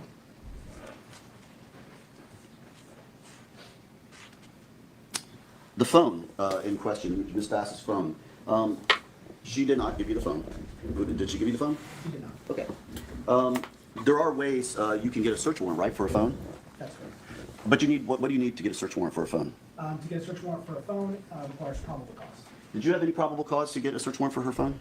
I did not believe I did, based on the facts known to me at the time of the investigation. And let's go back to the facts known to you at the time of the investigation. She asked, did you test for gunshot residue on the defendant's hand? Did you? You didn't do that? Correct, we did not. Did you know at the time that the defendant admitted he fired that gun? I did. Did you think that would add anything to the evidence? I did not. In fact, your understanding when you got there based on his statements was that he fired that gun. Objection, leading. Sustained. Based on your understanding of what the defendant said, based on what the defendant said, what was your understanding of what happened there that day? Objection, improper opinion. Sustained. Did what he tell you affect how you do your investigation? Did what you hear what he said happen affect how you conduct an investigation? It did. Thank you, Judge. Nothing further. All right. You can step down, sir. Thank you. He released from his subpoena? He is not. Okay. Is he to remain at the courthouse? He is. All right. Thank you. We'll take a quick comfort break, I believe, the jurors have asked, so we'll be in recess. All rise.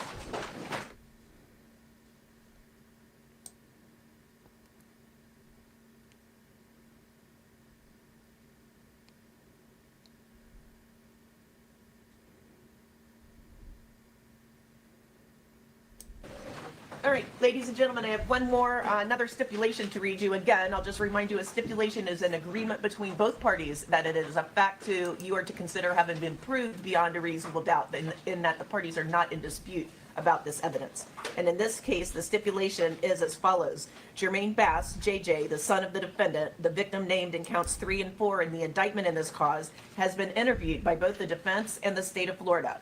both sides agree that JJ has no memory of the events leading up to or occurring on the night of August 29th, 2022. Due to his lack of memory, the state and defense agree that he will not be called as a witness. And this stipulation or agreement is signed by Ms. Schlemmer, by Mr. Bass, and by Mr. Terry, the state attorney, and dated today's date. Any questions on that? All right. You can call your next witness. Okay, guys, we are going to stop right there because I have to go get feral children. Trying to see. No idea what she's going to be testifying about. Let's see who else we've got. I'm just trying to see if Shirley is going to testify.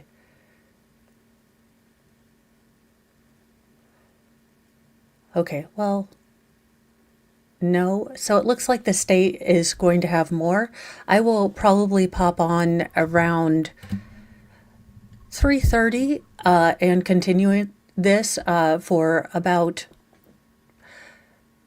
well, actually, you know what? We might have to, tonight is date night. So depending on if Mr. Moe and I have something scheduled to do, like him forcibly taking me to Lowe's to pick out paint colors, which I am loath to do, it'll depend. I will try to put up a stream if I'm going to do a later night stream at around 6 or 7, or there might not be a stream at all because it is date night and I'm supposed to be, you know, being all romantic with my husband, or us getting stuff done like going grocery shopping. So I will kind of let you guys know. I doubt that I will be. I plead the 4th, 5th, and 6th, and 17th. Possibly the 19th, too. So let me find somewhere to send you guys off to. Thank you for joining us. If we don't finish, or I don't do another stream tonight, then we will continue day 3 tomorrow. The 22nd Amendment. Who knows? Ooh, the corn rake killer. That looks interesting. Baker's having fun today. Corn rakes and, well, all the internets. All right, I am sending you guys over to Baker. Thank you for joining me today. Hope you have a lovely day, and I will see you guys tomorrow for Mornings with Mo, and then we will probably still be on the 3rd day. I don't foresee myself feeling, you know, all ready to stream at about 7 p.m. tonight, but it could happen. I could have an energy drink. Who knows? So I'll let you guys know. Bye, you guys.